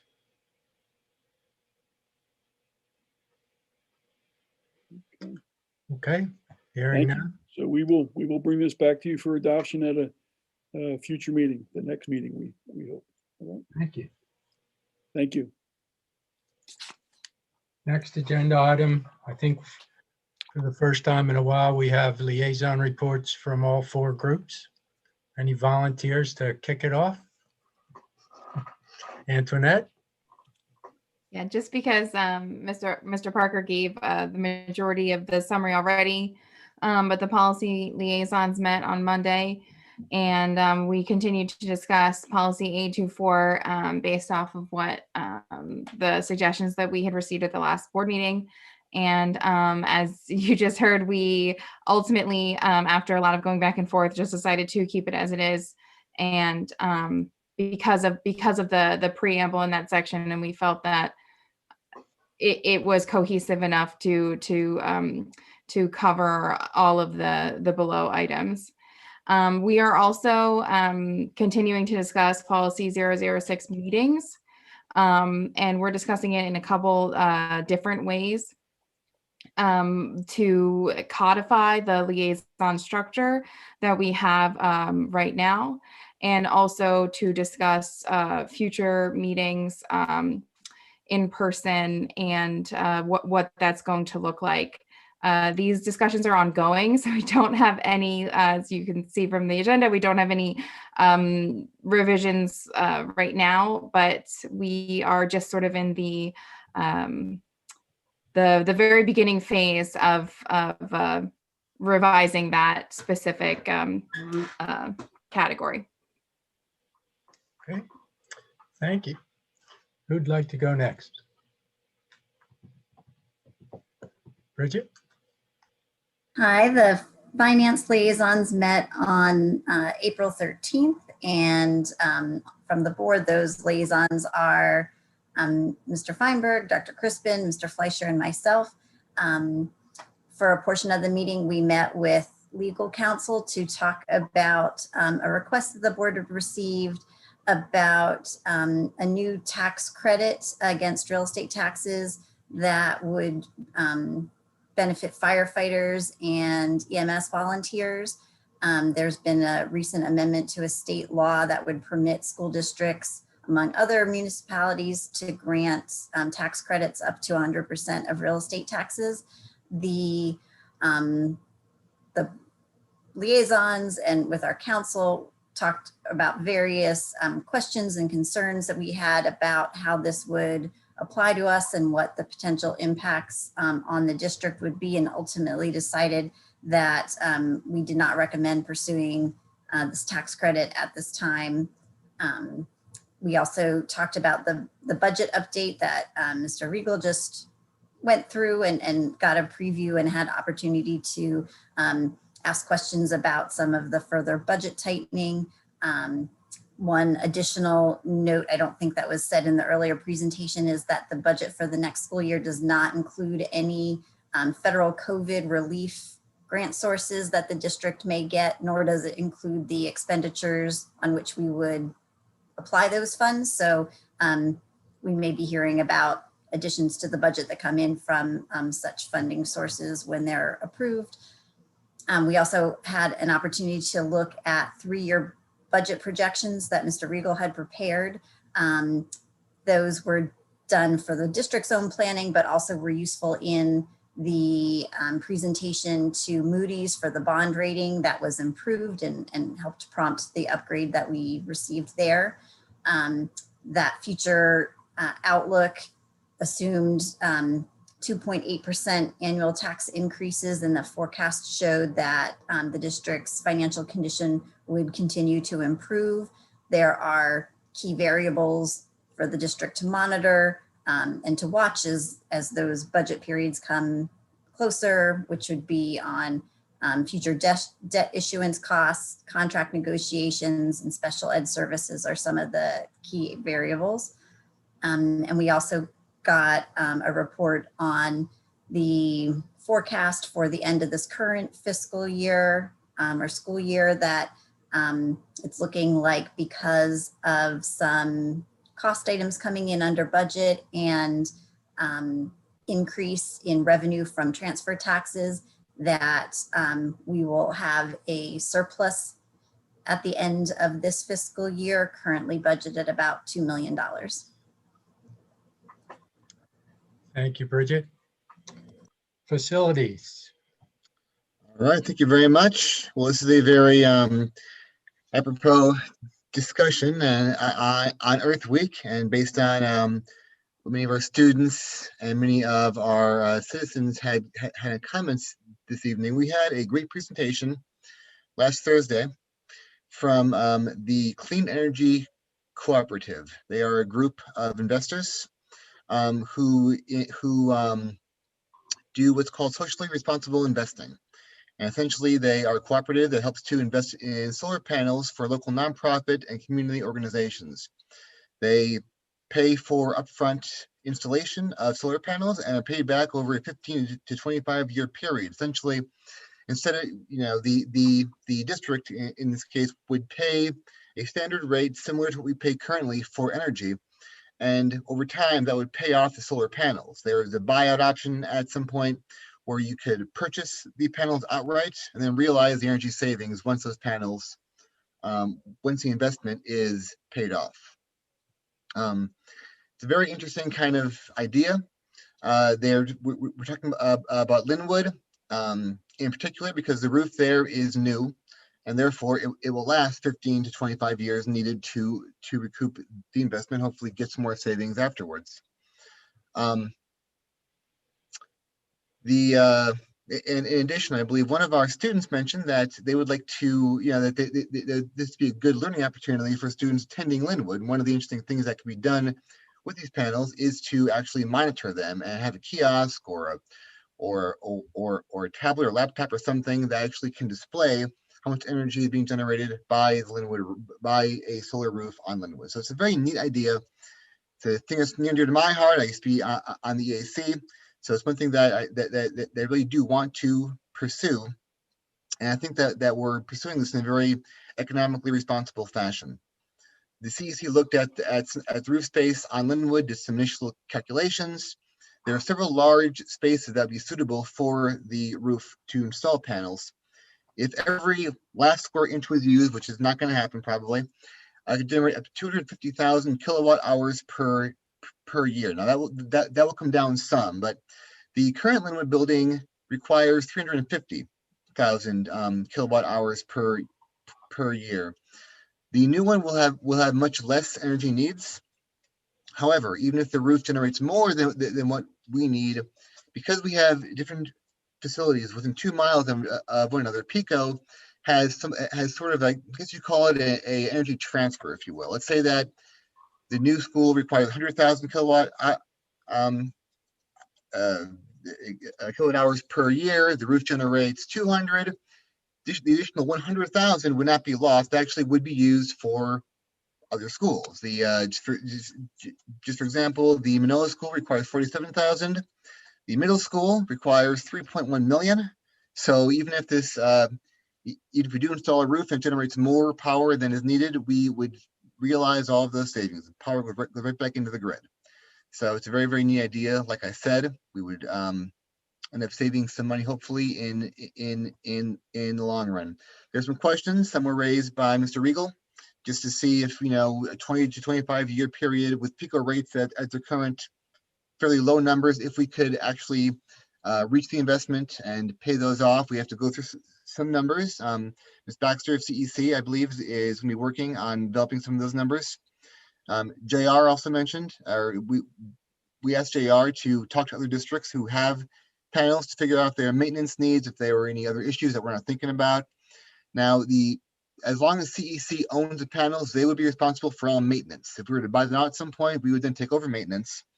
But that would be something that we could kind of learn over time, and we'll find out more hopefully as this process moves forward, and we'll have more information at future meetings. So it's very, very exciting idea. I think it's a something that we definitely want to look at, and appreciate all the members of the public who came today to comment about it. So we are moving forward with this, and more updates to follow. Second item, I won't belabor this because Ken mentioned it already. The change orders for Linwood cafeteria expansion and the COVID costs. Ken did a very good job of explaining that. I'm not going to go into that in detail. Suffice to say, CP Development is still working with some contractors to bring the COVID costs that they quoted down, and more updates on that to follow. Another item that was discussed were the user fees for school facilities. We installed a new track last year, and with COVID now, with things reopening, we started looking at some possible user fees for some of our facilities. Now, just to be clear, the facilities will still be open to the public. They were open before the pandemic, they'll be open after the pandemic. We're not going to charge people for running on the track. That's going to be open as well as has been to the community. Most of the facility costs, or the facility fees, we would not charge anything for events sponsored by the school district, PTOs, organizations that have most of the membership within the township. Fees would be charged for entities like universities, PACs, organizations from outside the township. Mr. Riegel presented a cost table that listed some possible costs that are comparable to other neighboring districts. We're going to go over some of those fees in the future to see what neighboring districts are charging, come up with kind of finalized costs per day or per hour for many of these facilities. Additional items, like if you want to use the scoreboard for a PA system in the stadium. So more on that to follow, but that's something that'll be coming down the pike. And then just two more very, very small things. Mr. Riegel mentioned the chiller repairs at middle school. We're gonna have to take some money from the blacktop that we're going to lay down and use that to repair the chiller. And there's some very minor damage to the new generator at Linwood School. It was a truck backed into it, unfortunately. And there's some damage. It was just cosmetic. Just the casing was damaged. That will be repaired at no cost to the district. And Ken and Jay indicated that generator is going to be fenced off in the future. It's in the plans. It hasn't been done yet, so we don't see that happening again. And then chiller, Bob mentioned.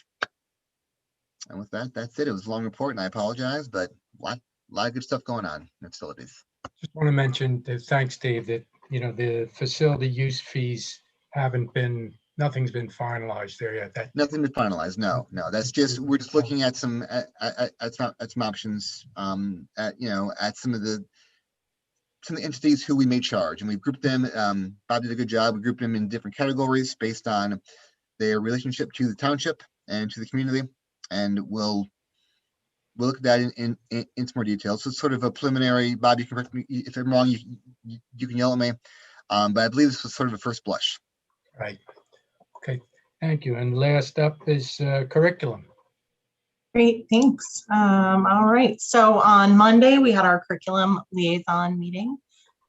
Just to remind everyone, it is myself, Dave Schwartz, Sue Mindy, and Larry Feinberg. First, the curriculum audit continues. There is a math update for students in the life skills and autistic support programs. 2 programs are going to be recommended. They are AbleNet equals math and unique learning systems. The goal is to provide a consistent program from K through 12 grades for students with the most complex learning needs. These 2 programs both align with standards for students who are taking the PASA, which is the PA Alternate Standards Assessment instead of the PSSA, and it's about 1 to 2% of our student body. Specifically, they liked these programs because they met all of the goals for education, as well as considering an equity lens and making sure that these materials are both developmentally and socially appropriate for our students. The team is considering a restructure of the emotional support at the elementary level. The strategic goal is to provide emotional support programming in each elementary school. Currently, students are using emotional support services being bused to Coopertown, where their programming is more centralized. And so decentralizing these services would require small changes to the schedule and to logistics, but no additional staff. The goal would be that students could remain in their neighborhood schools. And, for students who are currently receiving these services, they would be able to remain at Coopertown if they so chose. But then new students entering the program would be in their own home school. The math curriculum and resources, Eureka Math and Zern are going very well. The Math and Focus materials, that was the program we used to use before Eureka Math and Zern. They are copyrighted and they are out of date they are from 2012. The district has tried to sell these materials back to the publisher. They've tried to sell them to private schools and other groups, but to no avail. And so these are going to be recycled for a small fee. The social studies and ELA curriculum, there is a new text that will be incorporated into the 5th grade curriculum. It is called Never Caught, the story of Ona Judge, by Erica Armstrong Dunbar. It is a young adult adaptation, and it would be supplemented with slideshows of images to go with each chapter. This would provide another perspective on the founding of our country. Currently at the 5th grade level, we are teaching about George Washington and other founding fathers using the text We the People. So this would provide another perspective. There was discussion of the health curriculum. That is undergoing an audit at the middle school and high school level. Currently, there is no textbook. There's only teacher-created materials based on standards. So there is going to be a proposal coming forward at a later meeting for new textbooks. They would be aligned with the standards and they would be more inclusive. The middle school textbook would cover 6th through 8th grades. It is entitled Comprehensive Health Skills, and different chapters would be covered in each grade.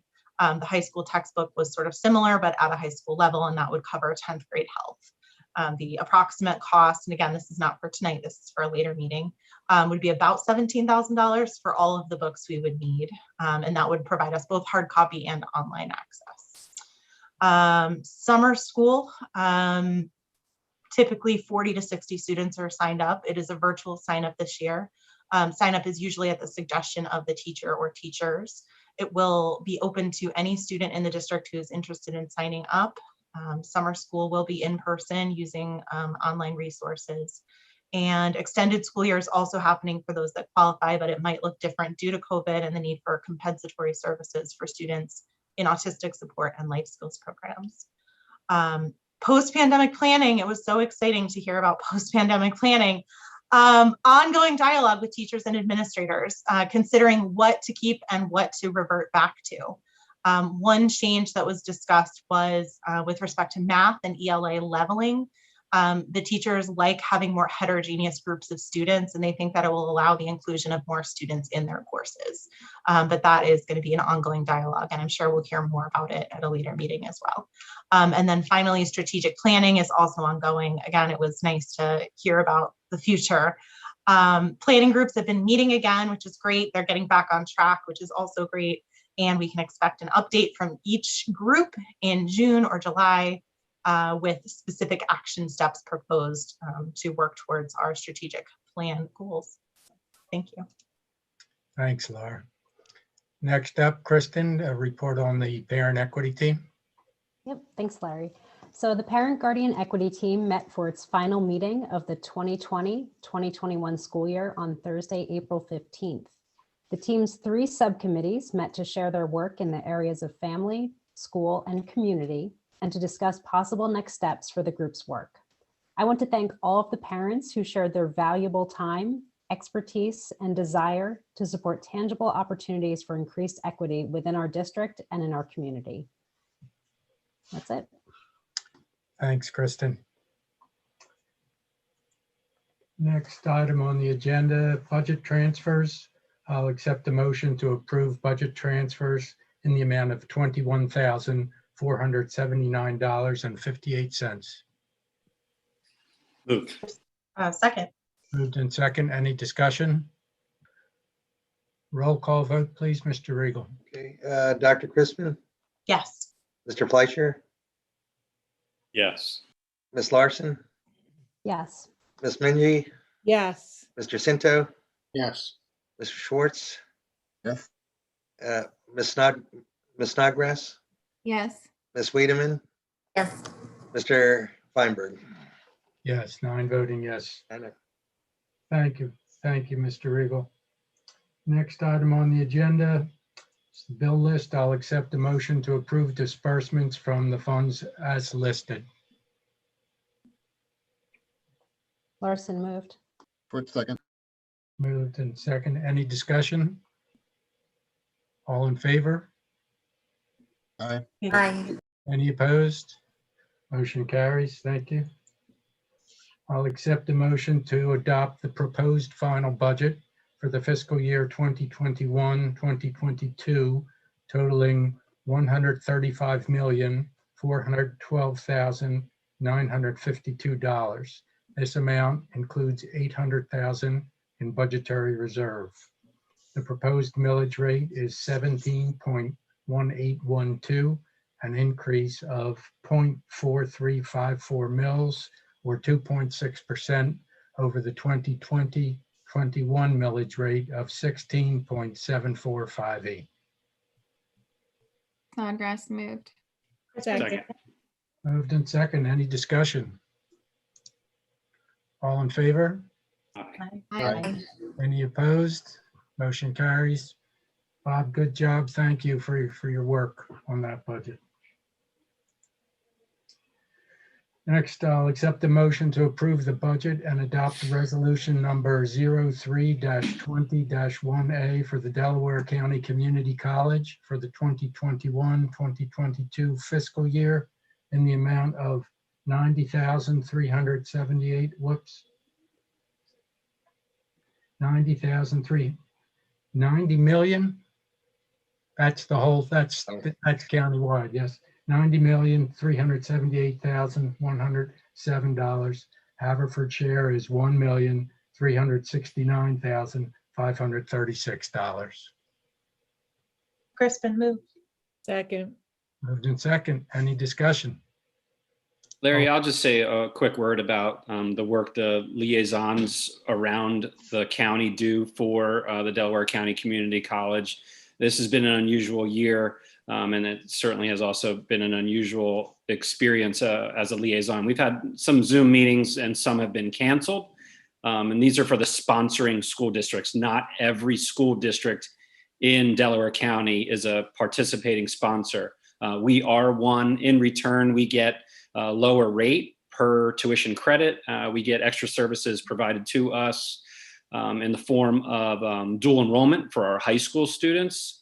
Our share or our participation rates continue to go up. So while our sponsoring dollars also are going up, we're getting more as a community for our money. The rates that they have increased have gone up nominally. They do a good job managing their budget at the DCCC, but as everybody knows, they're taking on a pretty big campus expansion in Upper Darby, and so therefore they've had to ask the sponsoring districts to pay a little bit more this year.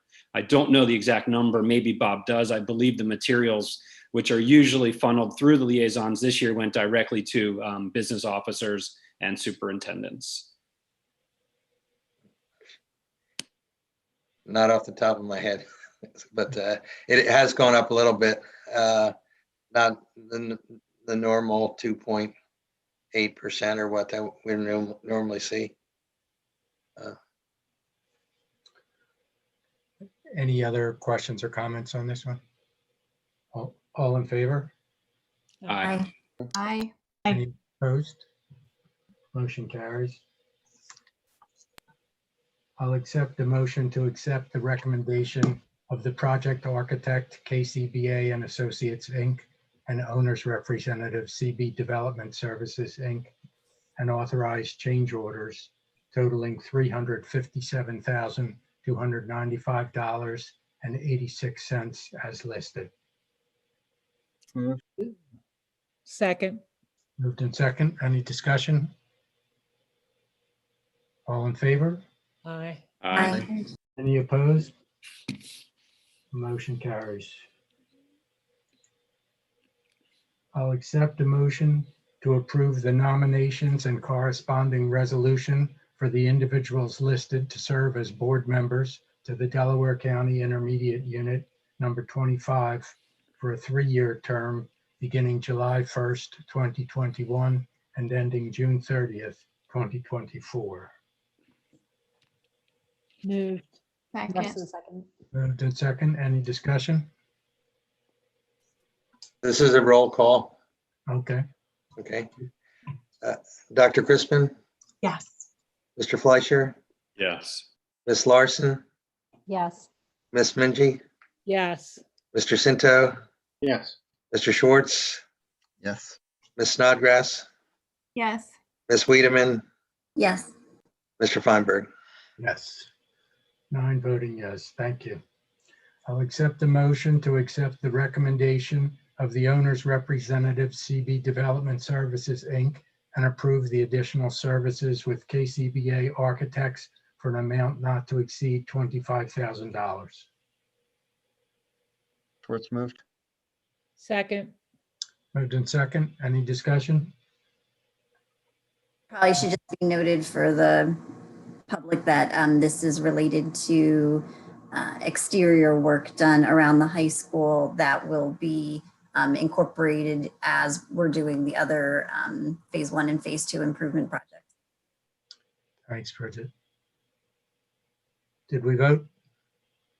All in favor? Aye. Aye. Any opposed? Motion carries. I'll accept a motion to approve the proposal for scope of work from Johnson Controls, Inc. for overhauling the chiller system at the Haverford Middle School at a cost not to exceed $78,475. Larson moved. Second. Moved in second. Any discussion? I was just going to note for this one too that this is a co-star bid. So this is kind of at the state competitive rate. So it's a good number for us to work with and didn't require multiple bids or consideration that way. Thanks, Bridget. All in favor? Aye. Aye. Any opposed? Motion carries. I'll accept the motion to accept the following retirements and resignations as listed. Moved. Snodgrass moved. Second. Moved in second. Any discussion? All in favor? Aye. Aye. Any opposed? Motion carries. I'll accept the motion to accept the appointments as listed. Moved. Second. Moved in second. Any discussion? All in favor? Aye. Aye. Any opposed? Motion carries. I'll accept the motion to approve the contract of Ms. Martha Q for a 4-year period beginning on or around July 1st, 2021, but no later than August 23rd, 2021 through June 30th, 2025, under the terms and conditions set forth in the employment agreement between Ms. Q and the Board of School Directors. Moved. Second. Moved in second. Any discussion? If we don't approve, does that mean Bob has to stick around longer? Well, if I can work from Florida. No. All in favor? Aye. Aye. Any opposed? Motion carries. Welcome aboard, Martha. We look forward to working with you.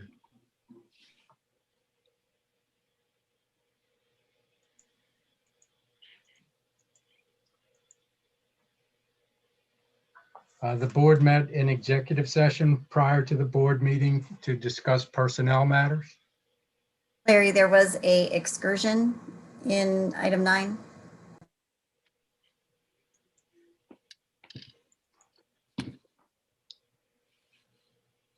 Who's going where? I'm not seeing it on my agenda. I'm not seeing anything under item 9. Other items? Am I correct? I'm seeing it. Yep, it's for the ice hockey team we heard Yeah, it was about. the ice hockey to Pittsburgh. Yeah. I can read it if you're it, Larry. Okay, recommendation is to approve the boys high school ice hockey team, approximately 20 students to participate in the ice hockey state championship at UPMC Lemieux Sports Complex in Cranberry Township, Pittsburgh, PA on Friday, April 23rd through Saturday, April 24th, 2021. Get a motion? Moved. Snodgrass moved. Seconded. Moved in second. Thank you. Any discussion? Go Fords. I hope Gritty's Luck. gonna be. All in favor? Aye. Aye. Any opposed? Motion carries. Does anybody know if this is on TV? Closed caption? Is there a way to follow along? I don't know. That's a great question. I will find that out and let you know tomorrow. Hopefully the Ford Athletics, Ford followers Twitter feed could put out the post so people could get the link that way. That would be great. Okay, our next regular public board meeting is scheduled to be held on May 6th, 2021. Same Zoom time, same Zoom place. We'll keep the public informed as we hopefully move into some venue for a live meeting in the not too distant future. With that, I'll accept a motion to adjourn. You don't want to hear our board reports, Larry?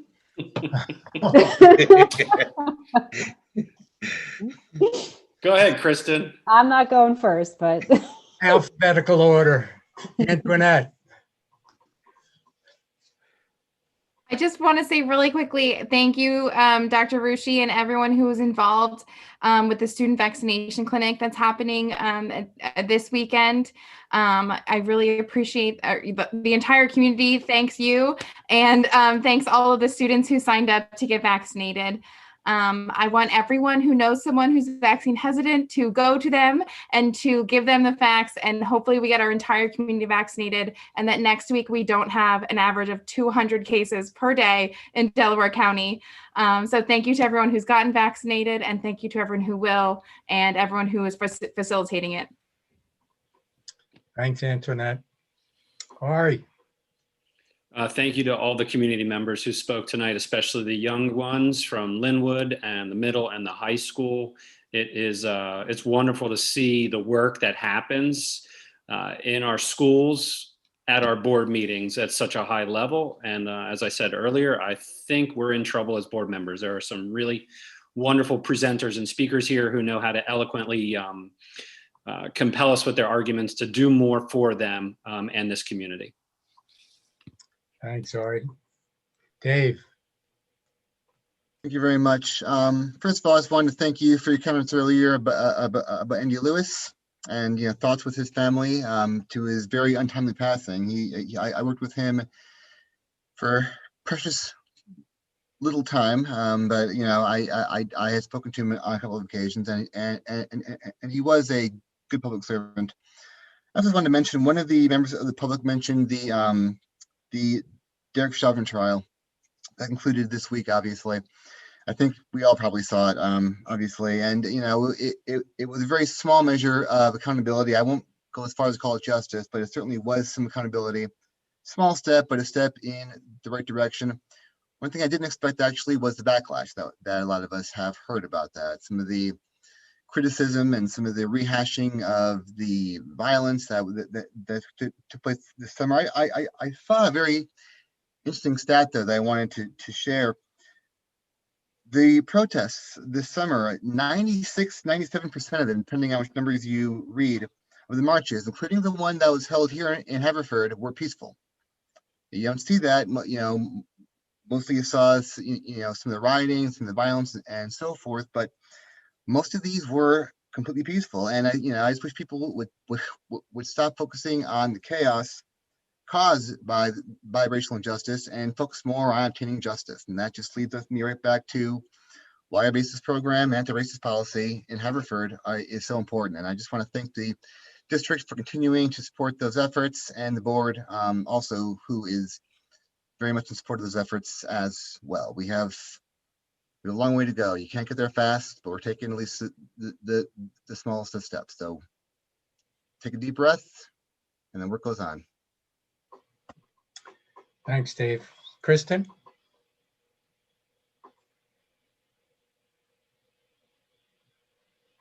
Sorry, technical difficulties. In light of Tuesday's verdict in the trial of Derek Chauvin for the murder of George Floyd, I know this week has been particularly difficult for our students, families, staff, and neighbors of color. I'm disappointed that the district chose to publicly remain silent on this particular event, given its historical significance and given the pain, trauma, and anxiety it evoked for so many people across the country and right here in Haverford Township. A simple message of solidarity could have gone a long way in reassuring our families of color that our district and our board are looking out for them and their children. That's all. Thanks, Kristen. Laura? It's Earth Day, and so I was really, really excited to see so many, especially Linwood, because that's my homeschool. All of our Linwood Lions here to talk with us. It just makes me extremely proud of the students and families in our district who are taking real action towards rectifying some of the climate change. So thank you for coming to us. I hope you continue looking for ways that we as a district can make changes, that we can do better for the earth. And just in general, I love seeing the students coming and speaking their mind. I think it's so important to hear from them at our meetings. And so thank you, and nice job, Linwood. Thanks, Laura. Sal? No report. Susan? No report. Bridget? Wanted to echo the appreciation for the students who shared a very relevant Earth Day message with us today. And congratulations to the student athletes who were recognized at the beginning of our meeting. I think we all think that having that interaction and seeing the highlights of good things going on in our schools and the good things that our students are doing is the very best part of these school board gatherings. Good luck to the hockey team. Just a couple of the meetings that I've attended over the last couple of weeks. There was a Delco Legislative Council meeting. Larry is a chairperson, so he can speak more to that. But obviously talks about new legislation that is affecting public education. There was talk about testing and PCERS and a new charter school that's been proposed in Radnor Township that will certainly be making an appeal to Haverford and other surrounding district students. I also attended the fourth in a series, the fourth and final of a PSBA leadership training for board presidents and vice presidents. And this one was on communication in a crisis, had some good tips and resources and opportunities to talk with school leaders across the state on different experiences they've had and ways that we can work together through things. The PSBA will also be offering a Start Strong training on board onboarding and orienting new school board members, which our board will need to be taking up that task with new board members joining this fall. There's also, again, the kind of weekly meetings with state leaders statewide, and the topics remain COVID mitigation strategies, testing, the availability of federal funds and how those will be applied, questions about vaccinations and what impact that has on our schools and the outlook for getting back to more typical school settings. So the things that we talk about here, again, we're in good company grappling these topics, and we're in good company with boards all across the state. So I think that's it for me. Thanks. Thanks, Bridget. I'll say in one of the statewide PSBA leadership calls this week, I asked folks if they had received inquiries about this tax credit for firefighters and whether any of them were granting tax credits. And at this point, the short answer is no. There were a few that had received inquiries as we have, but none that have taken any action at this point. In terms of the Legislative Council, the top issue statewide continues to be charter school reform. A good chunk of the Legislative Council meeting this month was spent discussing the status of charter reform at the state level. We're also planning our annual May legislative breakfast, and the agenda is pretty much loaded up with charter reform information. We'll have Superintendent Frank Gallagher from Souderton, who heads a statewide group of superintendents advocating for charter reform, as one of our speakers. We'll also have our own state rep, Mike Zabel, in his role as a member of the House Education Committee, and State Senator Tim Carney in his role as a member of the Senate Education Committee, both giving us updates of pending legislation. By the end of May, things start to come into focus a little more as the mad rush for the budget really speeds up. So we'll look forward to that. That legislative breakfast is on the 21st, and it's open to all school board members in the county. So it's virtual. So if you want donuts, you have to buy your own.